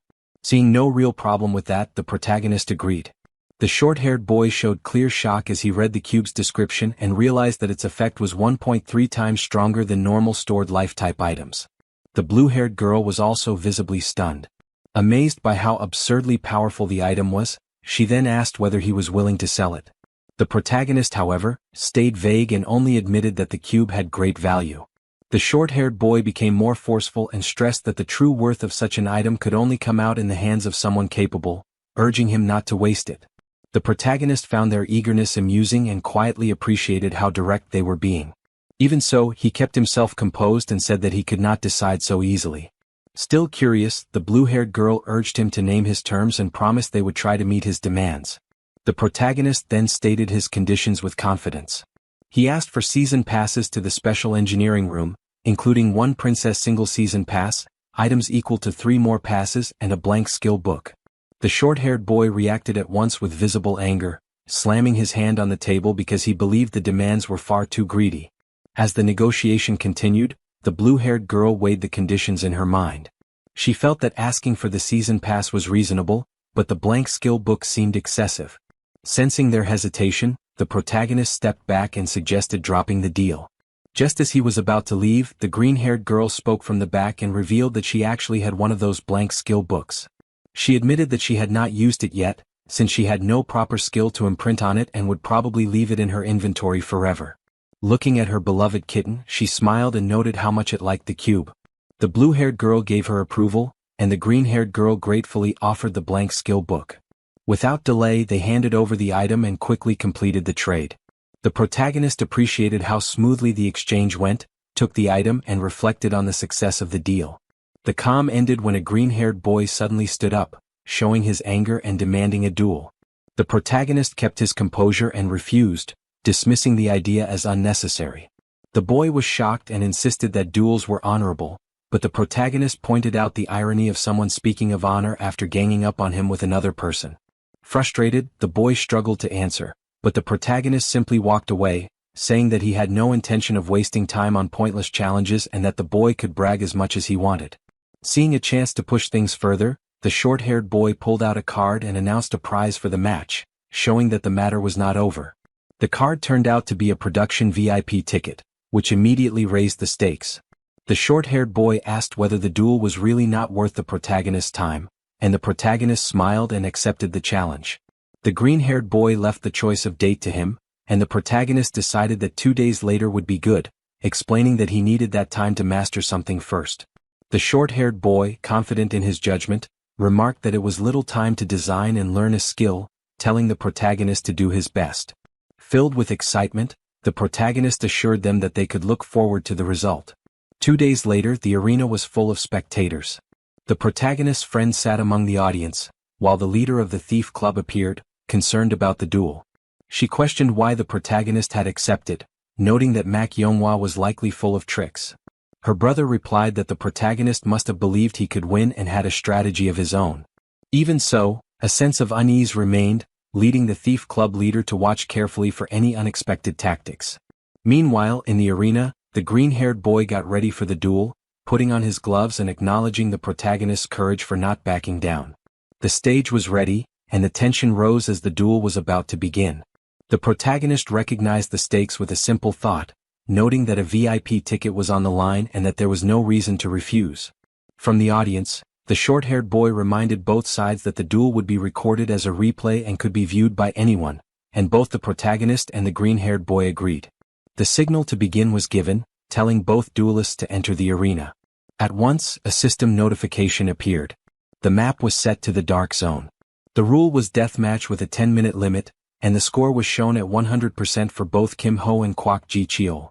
In the next instant, they were moved to another location and the battle officially started. The green-haired boy, full of excitement and resolve, reminded himself of the gap in their levels, confident that he would prove himself this time. The protagonist, however, gave no verbal response, focusing only on activating his power. A faint light appeared at his fingertips, catching the green-haired boy by surprise. The sudden attack shocked him, and before he could respond, the protagonist's strike landed and threw him to the ground. As the green-haired boy struggled to get up, the protagonist commented on the dirt floor, noting that it should not be that hard to endure, even though the boy was acting otherwise. Frustrated, the boy gathered rocks with his skill and prepared a new attack called Earth Cluster, then hurled them at the protagonist. With careful precision, the protagonist avoided the rocks and sent one back at the boy, drawing a shocked reaction as he realized the same trick was being used on him again. An explosion followed, and when the dust settled, the green-haired boy was lying on the ground, frustrated and determined not to lose the match. As he forced himself back up, he acknowledged the protagonist's strength and prepared a more serious attack, thinking that the duel had to end with his victory. Then, in a sudden move, he summoned a huge being behind him, a wood golem, a creation filled with the forest's power that gave life to an ancient tree. The golem rose behind him, showing that the next stage of the duel would be far more dangerous and intense. From the audience, the thief club leader watched the duel with growing frustration. Her anger burst out at the sight of the golem, and she shouted in outrage. Her brother tried to calm her down, but that only seemed to make her more irritated. She then turned her glare toward a third-year student watching from afar, furious that he was there and blaming him for letting this happen. Nearby, the short-haired boy kept watching the arena without turning toward the commotion and quietly noted that although he had hoped the golem would not be used, destroying it would not be a real problem. At the same time, the thief club leader's thoughts were racing.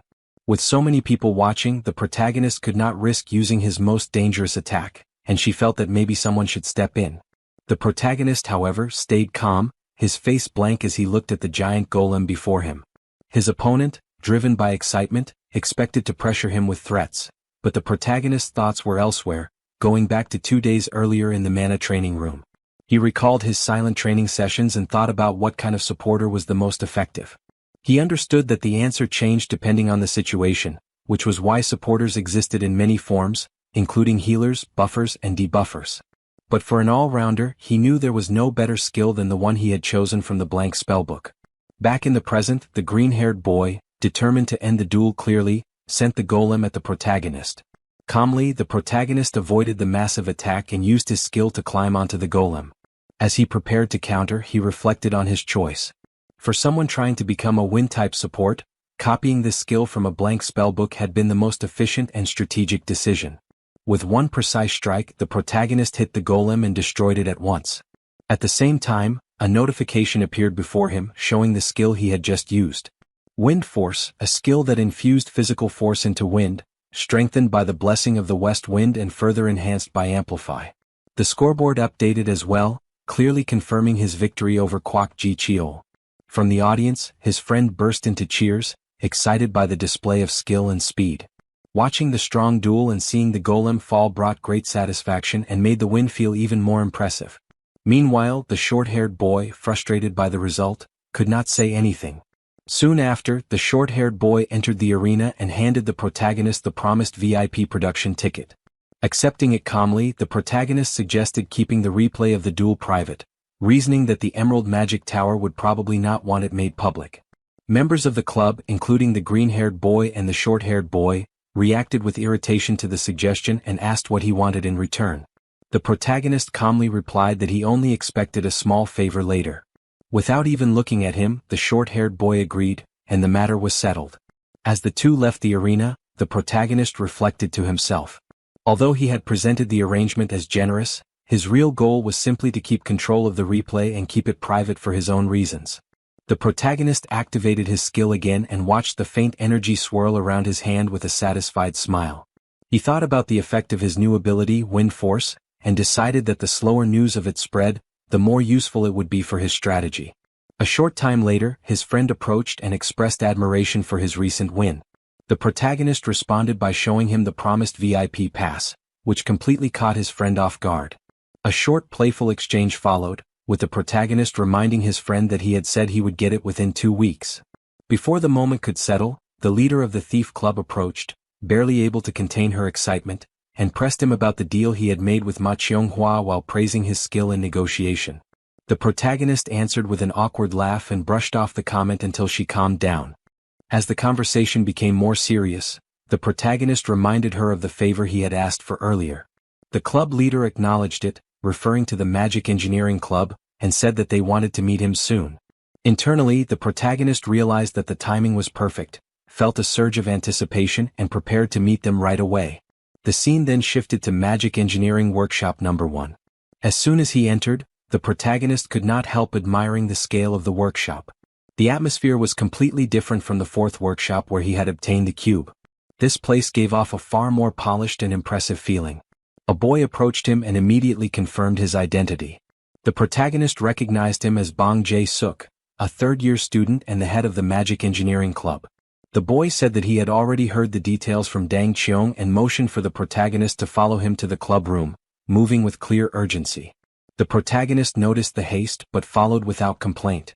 Inside the office, the two sat facing each other across the desk. Bong Jae-suk brought up the cube, acknowledged that it technically belonged to the club, but made it clear that he had no interest in pointless conflict. He held out his hand and asked to see the completed cube, stressing that no one else could have made it. The protagonist calmly revealed that he no longer had the cube, leaving Bong Jae-suk briefly stunned.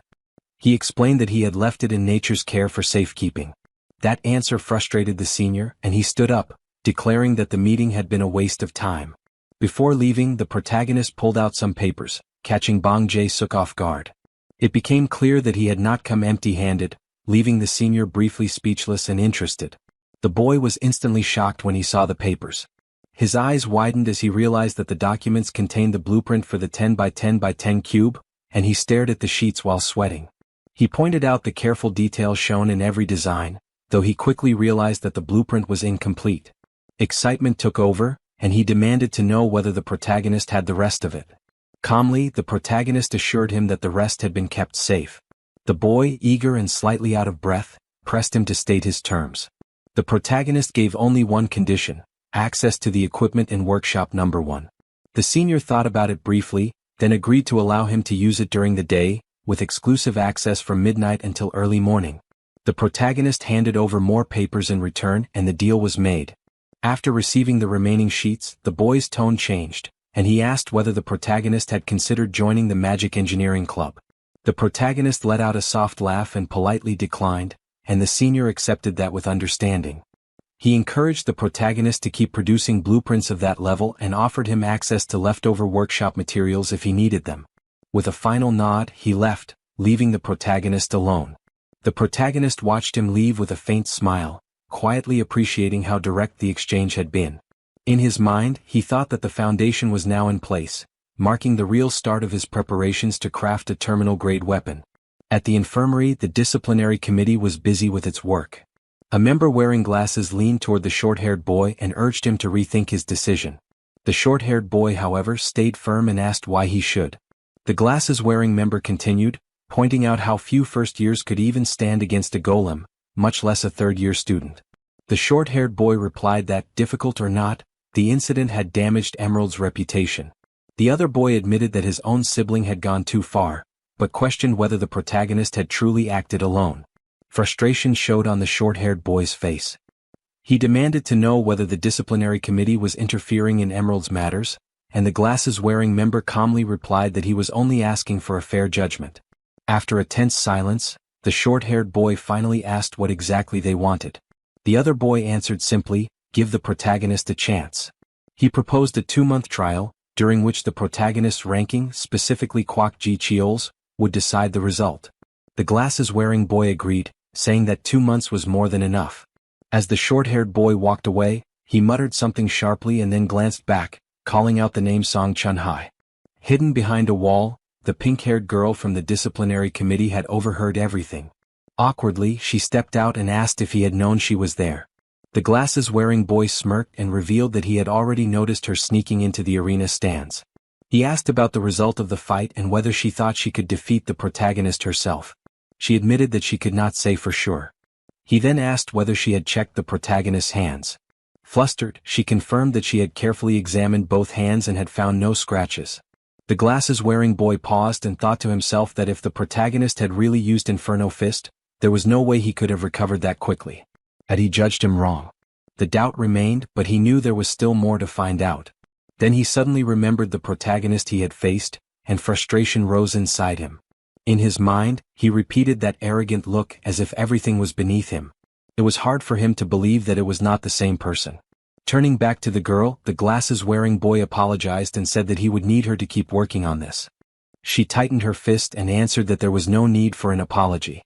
She was doing it because she wanted to, and she would definitely catch him making a mistake. It was Monday of the 3rd week. The protagonist's homeroom teacher addressed the class and explained that cooperation would be just as important as it had been the week before. This time, however, the goal was different, and through the match they might find weaknesses in their teamwork that had not been noticed earlier. To deal with that, the academy had prepared a mentoring program, and the students were told to think carefully about it during the week. With that, the teacher ended the announcement without adding more. Go Hyun-woo then turned to the protagonist and asked whether he had already signed up for the mentoring program. The protagonist looked at his system notification, which showed that the application had already been completed under his name. He replied that there was no reason to hesitate. With a serious look, he explained to Go Hyun-woo that participants would be matched with a top-ranked third-year student or a graduate, depending on their tendencies. He added that chances to learn from people like that would be rare. Excited, Go Hyun-woo agreed right away and said that he would sign up too. Looking at his own system notification, he thanked the protagonist in advance. The protagonist then turned to Seo Yayan and asked about her choice. Still half asleep, she replied that it was bothersome and that she was too sleepy. The protagonist simply looked at her and thought that although she already knew how to form aura grenades to some degree, she still had a lot to learn, so mentoring would be important for her. He wondered if there was some way to convince her. Then Go Hyun-woo's eyes lit up with excitement as he asked the protagonist if he wanted to team up with him for this week's match. The protagonist gave a light laugh and agreed without hesitation, saying that pairing up this time was fine. At that moment, Seo Yayan woke up, rubbed her face with one hand, and asked whether she could not team up with him too. Go Hyun-woo laughed awkwardly and suggested that since there were 2 matches that week, each of them could partner with him once. The protagonist wondered to himself whether his opinion even mattered. Seo Yayan, still drowsy but accepting, said that the arrangement sounded fine. Still excited, Go Hyun-woo then told the protagonist that he needed to train and that the 2 of them should go ahead first. The protagonist answered with a nod and a simple remark to see him tomorrow. The next day, Go Hyun-woo approached the protagonist and apologized for keeping him waiting. The protagonist simply answered that he had only arrived a minute earlier. Inwardly, the protagonist noticed how different Go Hyun-woo seemed. His aura felt sharper than it had the day before, and he wondered what had happened to him. Go Hyun-woo noticed the protagonist's look, smiled lightly, and said that he was looking forward to the match. The protagonist observed him closely and thought that Go Hyun-woo's core had reached C rank far faster than expected. Keeping the mood light, Go Hyun-woo then jokingly asked whether the protagonist's match with Seo Yeon had gone well the day before.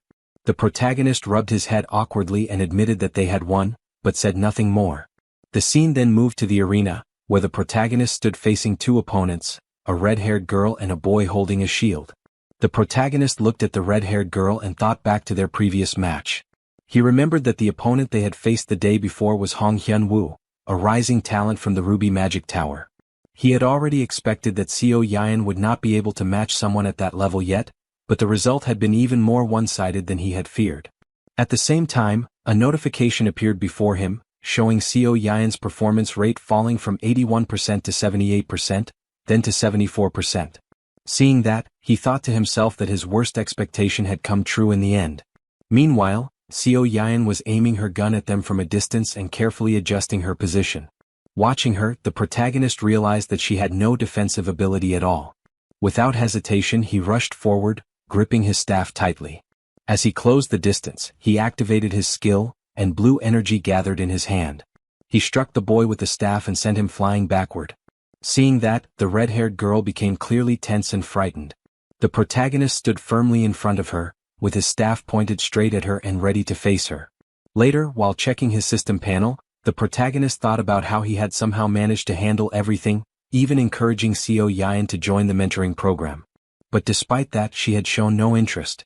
He mentioned that to Go Hyun-woo, causing Go Hyun-woo to laugh awkwardly. He admitted that a lot had happened and said that the kid probably needed to be beaten at least once. However, the protagonist was caught off guard when Go Hyun-woo's words came out harsher than expected. Just then, the protagonist's system flashed with a new notification. A match had been found, and when Go Hyun-woo saw it, his eyes lit up with excitement as he declared that he would show the results of his training. Without warning, both of them were transported to a new place. Looking around in shock, Go Hyun-woo asked what was happening and who their opponents were this time. The protagonist fixed his gaze on the group standing across from them.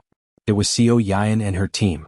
At that exact moment, another notification appeared and showed the team lineup, Jang Sam with 572 points and Seo Yeon with 741 points. Stunned, Go Hyun-woo muttered in disbelief that they were facing Seo Yeon again. Seeing that, the protagonist smiled and thought to himself that this was the perfect chance to make Seo Yeon realize her weakness in defense. Go Hyun-woo looked at him with concern and asked whether they would win. The protagonist smiled with confidence and assured him that they would. Without wasting time, Seo Yeon launched an attack at the protagonist, determined to take him down herself. Following behind, Go Hyun-woo answered with determination that he would support him. As the two moved toward their opponents, Seo Yeon immediately used a smoke bomb to cover the area. Seeing it, the protagonist thought that it was exactly what he had expected her to do. He dismissed the attack as pointless and kept moving forward without slowing. Seo Yeon said nothing, but sweat formed under the pressure as she fired bullets at the protagonist. He calmly avoided every shot without difficulty. When he finally reached her, she quickly got ready to fire again. But before she could shoot, the protagonist knocked her gun aside, prepared a punch infused with his skill and sent it toward her. Yet before the punch could connect, he stopped midway and flicked her forehead with his finger. Looking at her, he asked whether they should keep fighting. Unable to meet his eyes, Seo Yeon quietly admitted defeat. The protagonist could see that her pride had clearly been hurt. He then turned his attention to Go Hyun-woo and remembered what Shin Byung-chul had said earlier, that there was one more hidden talent among their opponents. As he watched the fight, he focused on the strange movement of one opponent's right hand. He had found it odd from the start but only now understood why. Suddenly, the protagonist called out and told both sides to stop. They paused in confusion and turned toward him. Calmly, the protagonist accused them of hiding their real abilities and challenged them to fight seriously. He said that he was already fighting for real and added that if they were worried about the replay becoming public, they could keep it private. To push them further, he offered information about Yuri Young Myong, Ghostly Shadow, as a reward if they won. The name startled Yuri Young Myong, who turned toward the protagonist in shock. The protagonist thought to himself that he had clearly touched a nerve. Still shaken, Yuri Young Myong said that anyone who cared that much about secrecy would not want to miss that hidden detail. Smiling with confidence, the protagonist answered that he had only promised to share the information if they won and asked how he was supposed to know that. Yuri Young Myong gripped his sword and prepared for another round. He told Go Hyun-woo that if he wanted to go that far, then he would fight the way he wanted. At the same time, Go Hyun-woo noticed how sharply Yuri Young Myong's eyes had changed and resolved to give everything he had. Without hesitation, the two clashed again more fiercely than before. Notifications began appearing one after another as Go Hyun-woo attacked aggressively. Go Hyun-woo 87%. Go Hyun-woo 73%. Go Hyun-woo 68% even as his exhaustion kept growing. Watching the battle, the protagonist thought to himself that he would finish it with one decisive blow. As the final attack approached Go Hyun-woo, he stayed calm and steadied himself before the clash grew even more intense. In an instant, Go Hyun-woo cleanly avoided his opponent's attack and immediately countered with a skill called Rapid Current. The sudden strike left his opponent stunned before either side could recover. The force of their swords colliding caused both blades to shatter. The protagonist then stepped forward and said that it was enough, bringing the match to an end. He activated his skill, letting a small energy gather at his fingertips, and told both of them to rest. At that moment, the results board displayed the outcome of the match, showing that the protagonist and Go Hyun-woo had won, while Seo Yi-in and Jang Sam had lost. The protagonist looked at his friend and quietly thought that, while it counted as a win within the system, it felt more like a loss in reality. The match had already been decided the moment Jang Sam, unable to block the attack, exposed his true level. He admitted that his opponent was still just short of reaching a notable rank at least for the time being. Soon after, Jang Sam regained consciousness and after seeing the result, quietly accepted his defeat. The protagonist confirmed it without saying more. Without looking at the protagonist, Jang Sam commented that even though the result was unfortunate, it had still been a good match. The protagonist replied that Go Hyun-woo would probably feel the same. Before leaving, Jang Sam adjusted his shoulder and asked the protagonist whether his techniques had been too obvious. The protagonist smiled and explained that they had been slightly noticeable, saying that his sword grip looked awkward and too normal, which made his moves easier to predict. Surprised, Jang Sam asked whether being too ordinary really made it that obvious. The protagonist answered by telling him to think about the nature of Dragon Slayer Academy, where the strongest people from all over the world gathered. In that kind of place, anything ordinary stood out more than normal. Jang Sam thought about that and agreed that being ordinary would indeed draw attention in such an environment. He then bowed respectfully to the protagonist, thanked him for the advice, and asked about another skill, Ghost Shadow Step. The protagonist reminded him that he should only ask about that after a win. Meanwhile, Go Hyun-woo was still unconscious on the ground, while Jang Sam, pulling himself together, promised that he would challenge the protagonist again next time. The protagonist accepted right away and said he would face him whenever he was ready. Later, the protagonist and Go Hyun-woo were transported back to the arena. Still embarrassed by how he had performed, Go Hyun-woo admitted his shame and asked the protagonist what he thought of the match. The protagonist reassured him, explaining that he had smartly created openings through probing attacks and had ended the fight cleanly with a solid finishing move. Go Hyun-woo looked at his broken sword with concern and said that he could not keep avoiding that problem forever. Sensing his worry, the protagonist jokingly said that the answer was simple. He just needed a better sword.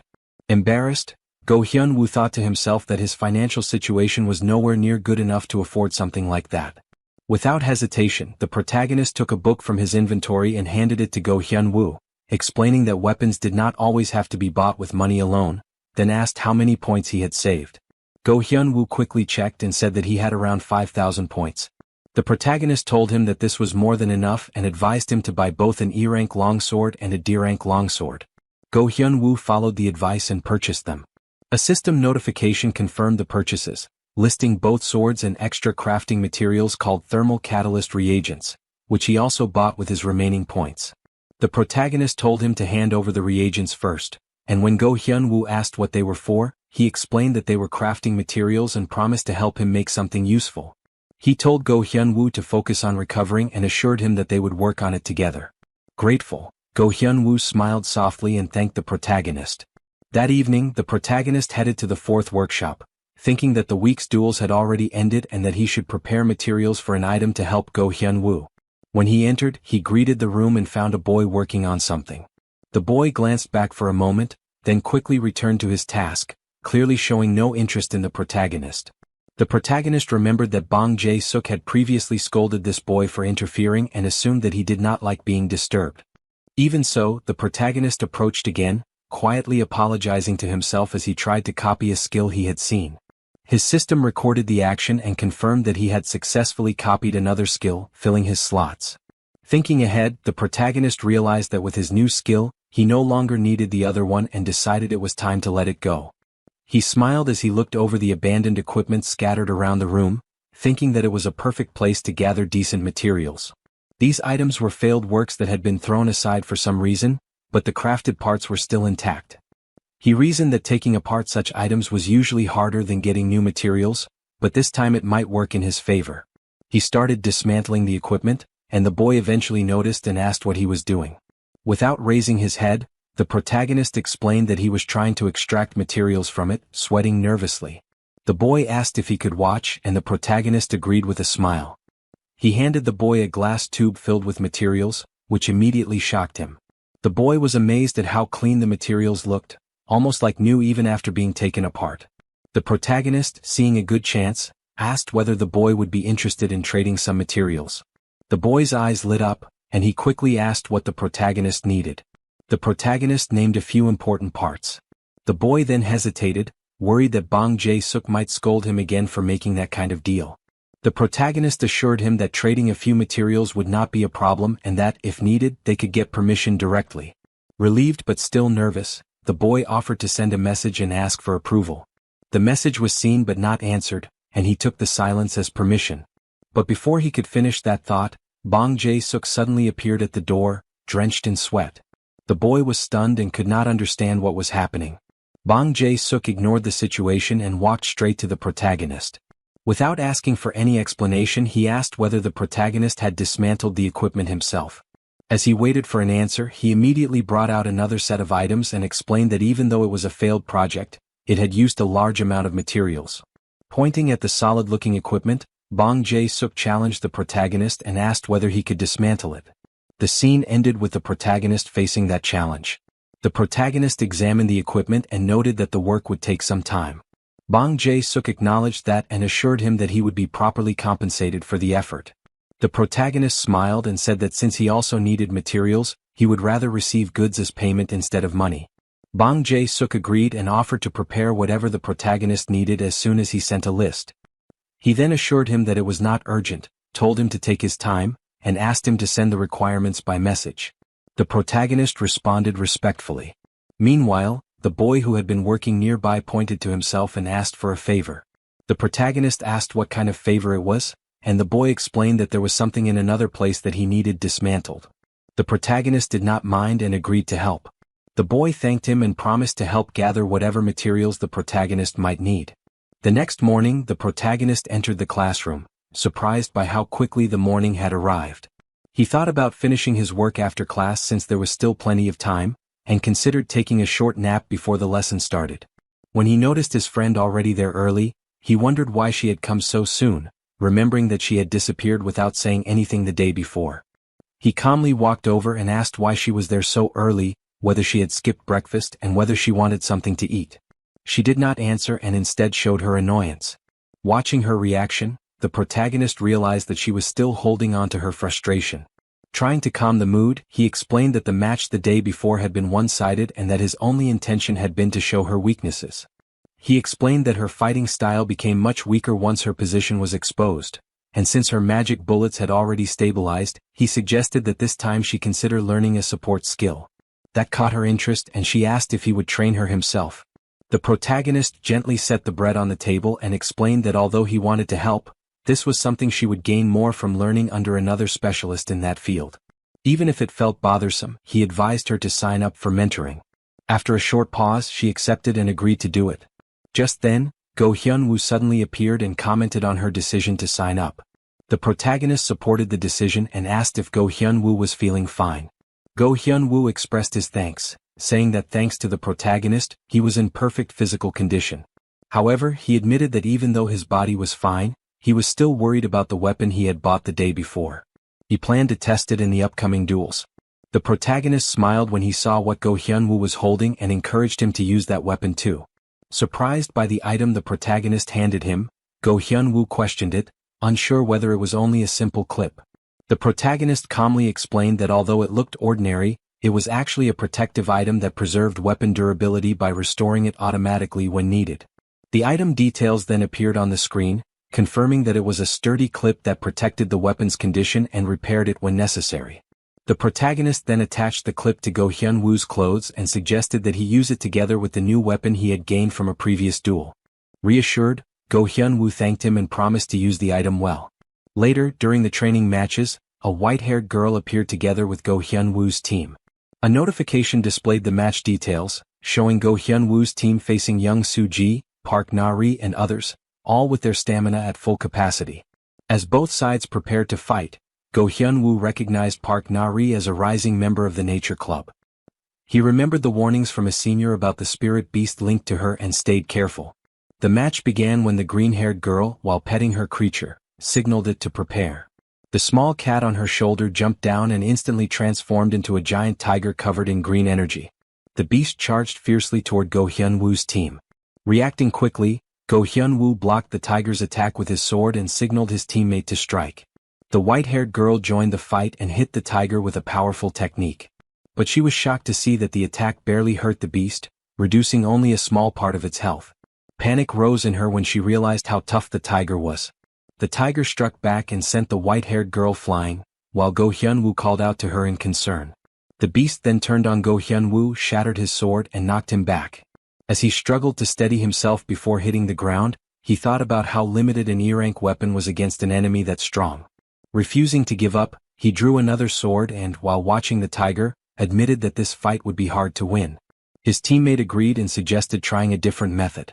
Meanwhile, the tiger completely recovered its health, as the system notification showed its status returning to full. Go Hyun-woo quickly realized that the enemy team's strategy was to keep the spirit beast in front and let its health recover over and over. He also noticed that the two girls supporting the beast were leaving the caster unprotected and relying entirely on the beast's strength. After seeing the pattern, Go Hyun-woo pointed at his teammate and told her to aim straight for the tiger's core, knowing that this was their best chance to turn the fight around. Go Hyun-woo and Buk Kang immediately rushed toward the two girls standing across from them, ready to attack. The blue-haired girl, holding a crystal in her hand, had expected that kind of move and instantly activated a defensive skill. A wall of trees rose around her and her companion, blocking the incoming attacks. When the tree barrier suddenly appeared, both Go Hyun-woo and Buk Kang were briefly stunned. Without delay, Buk Kang activated her skill and released a strong ice charge strike, while Go Hyun-woo used his own skill to fire a concentrated stream of force. As he thought through the situation, Go Hyun-woo realized that their attacks would not break the barrier that easily. He decided that his next strike would have to go beyond the barrier's limit and end the fight in one blow.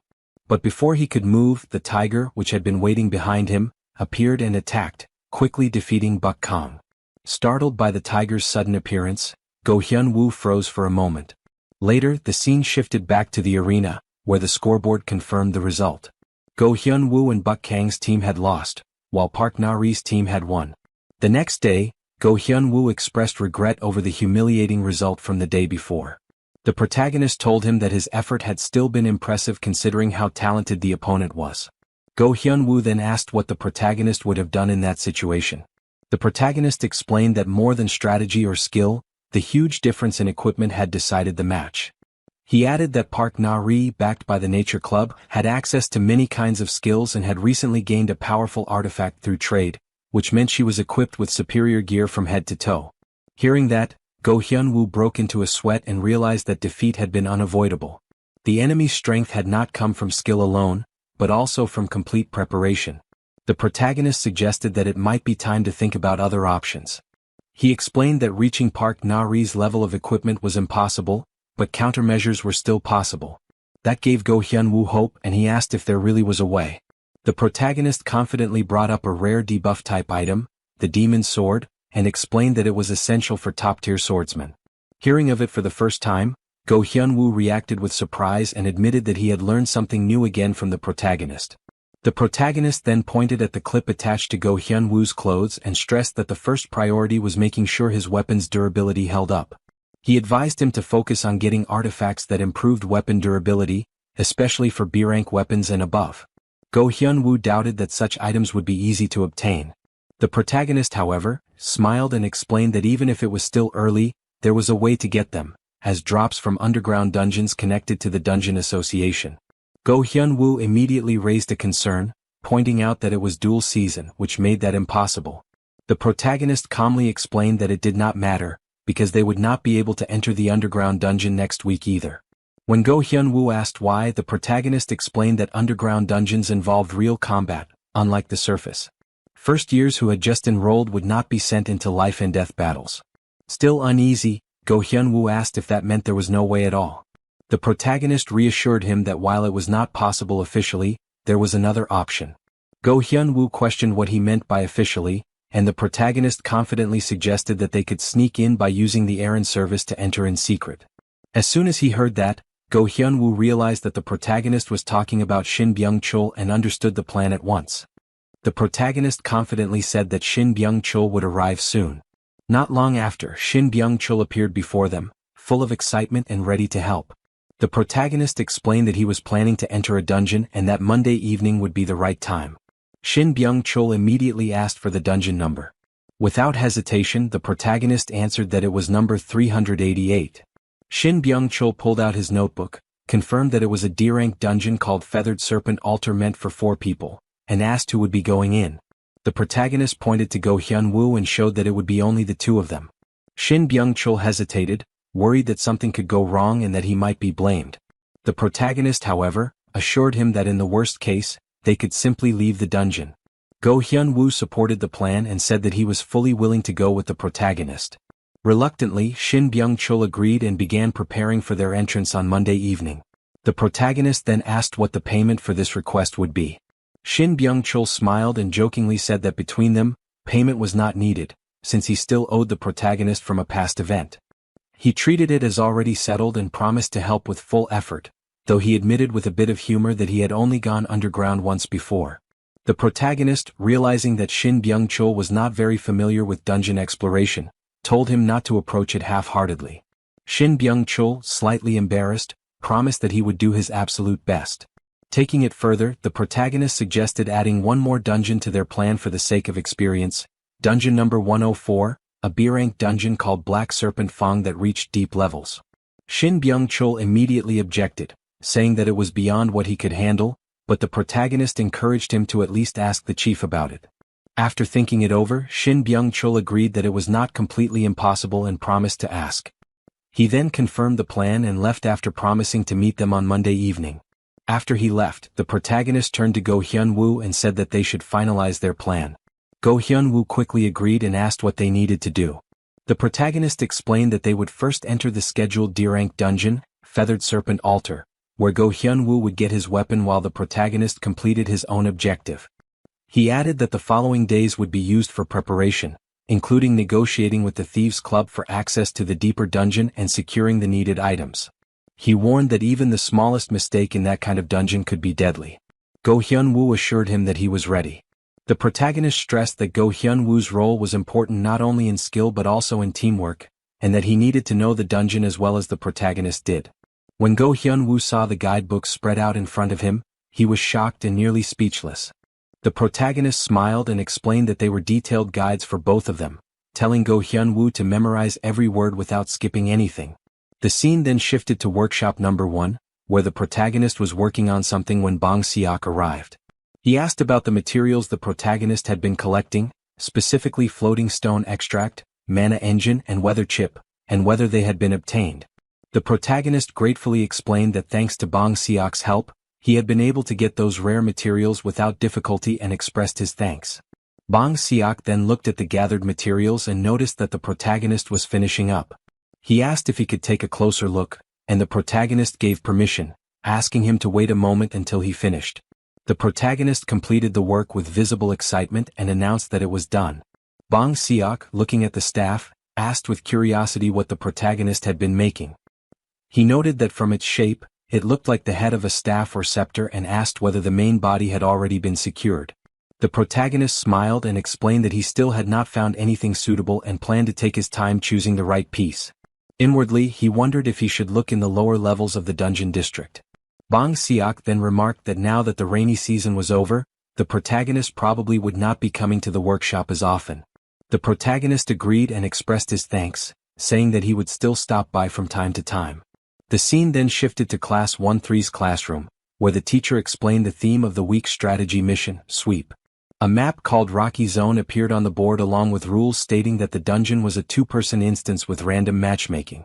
The teacher further explained that anyone could get a high score by clearing all the monsters. There was no time limit, so the students needed to watch out for hidden enemies. He stressed that both the terrain and teammates would be random, and that the students would be tested in a new environment with unfamiliar partners.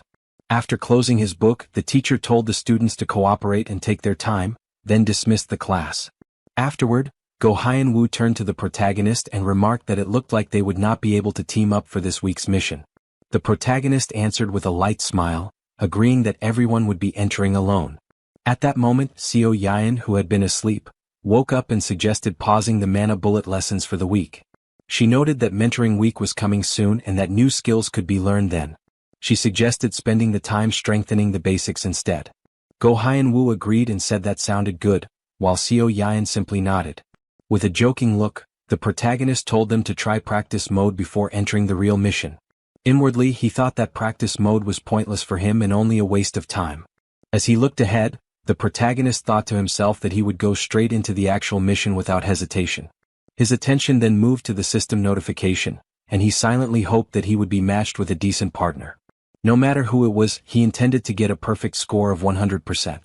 He thought about what kind of teammate would be ideal and realized that someone with skills he could copy would suit him best. The system displayed the protagonist's current skill slots, showing that he already had 2 skills, Magitech and Silent Step.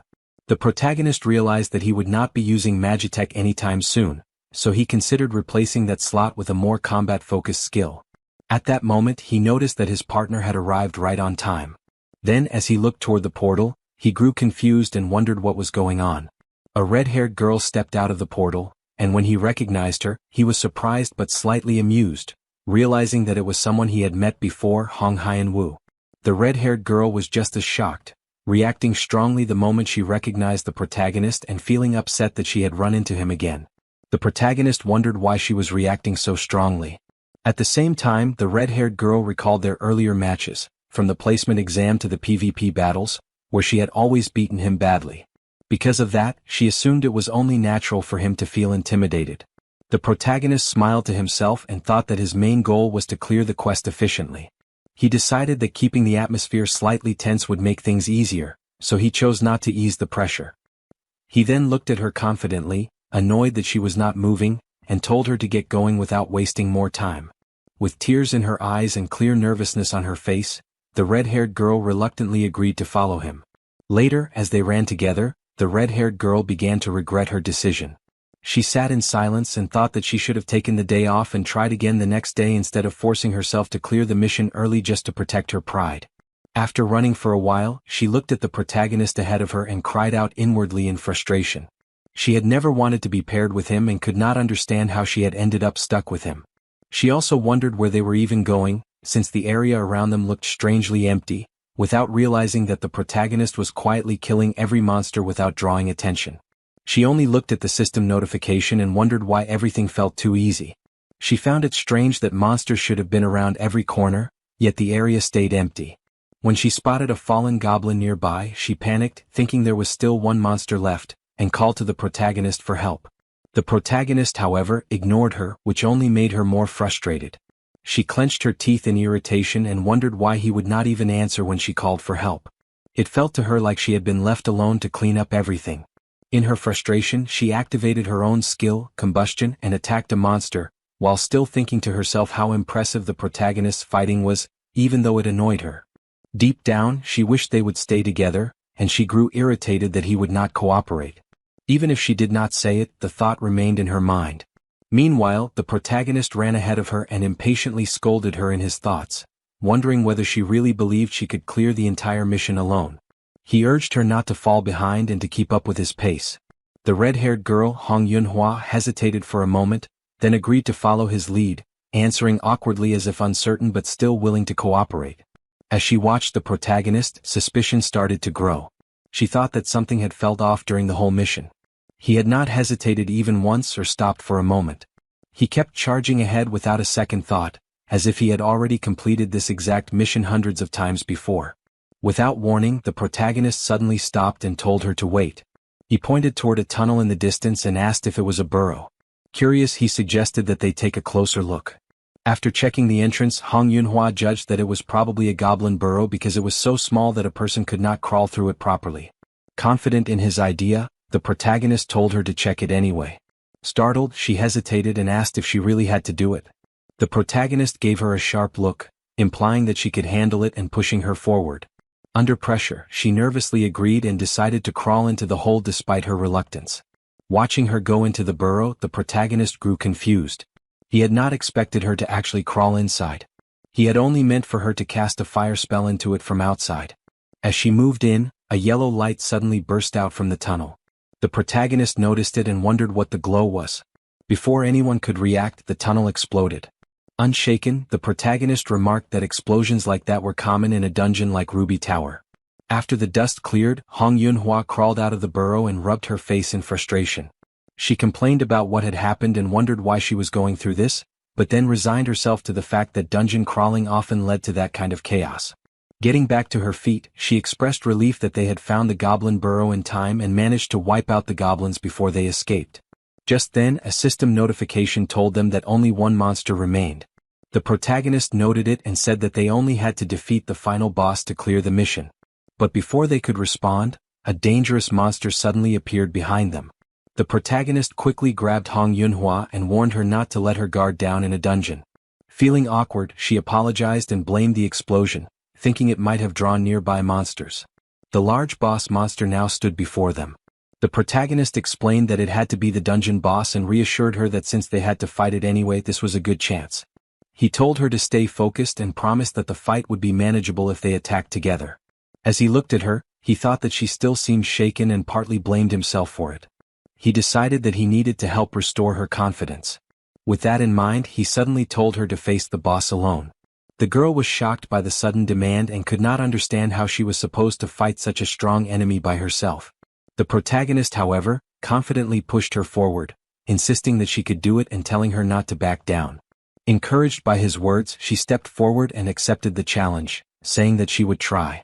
Inside, the protagonist smiled to himself, wanting to see her true ability and silently urging her to prove herself. The girl then took her position to attack, gathering magical energy at the tip of her wand. Watching closely, the protagonist thought that this was her chance to show her real strength. She activated her skill, Overheat, and launched the attack. The monster was immediately angered by the sudden hit and charged at her. Seeing its reaction, Hong Yunhua panicked and thought about how fast it had countered. She wondered when it had moved that quickly. As the monster raised its weapon to strike, she desperately refused to lose. Driven by determination, she leaped into the air, activated her next skill, Flame Orb, and fired it straight at the monster. When the attack landed perfectly, she felt a surge of excitement and satisfaction, convinced that she had hit it cleanly. But to her shock, the monster barely reacted. It emerged from the explosion almost unharmed and prepared to attack again. Hong Yunhua's attack had barely damaged the dungeon boss. As she saw the result, tension and frustration appeared clearly on her face.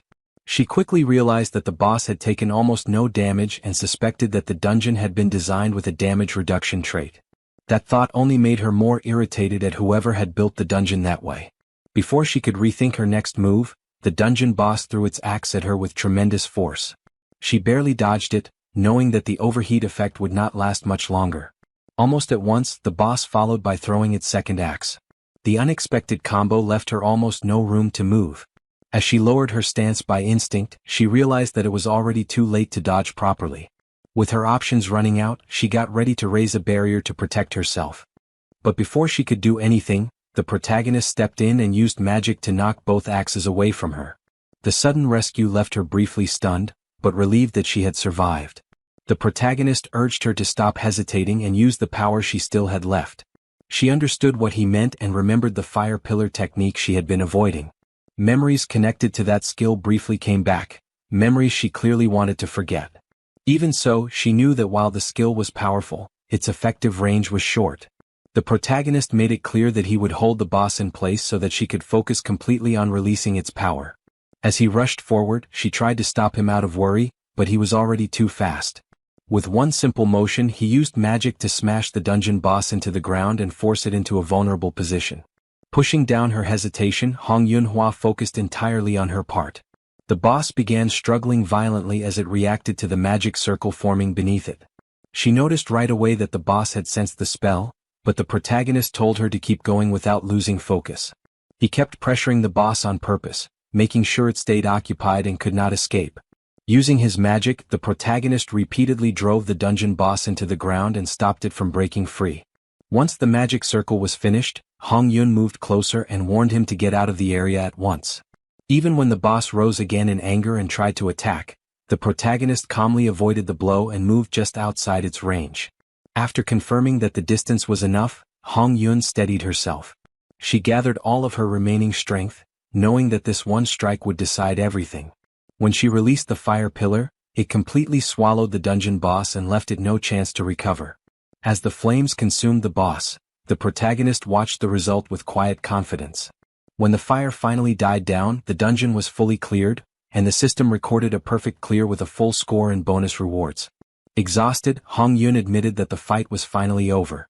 The protagonist briefly reflected on how cleanly the battle had ended, even against the boss, though he knew that he had pushed himself harder than usual. After hesitating for a moment, Hong Yun approached him with a personal request.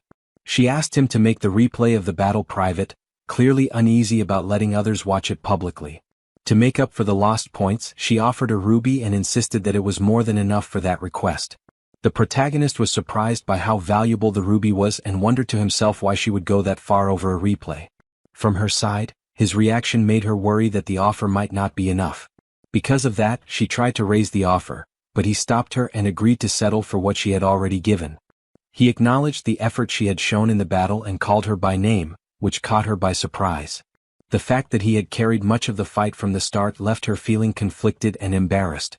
As she got ready to leave, she opened a portal and awkwardly returned the compliment before stepping out, quietly ending the encounter. Watching her go, the protagonist let out a small smile and thought that her embarrassment was unnecessary. Once she was gone, his face became serious as he began judging her performance.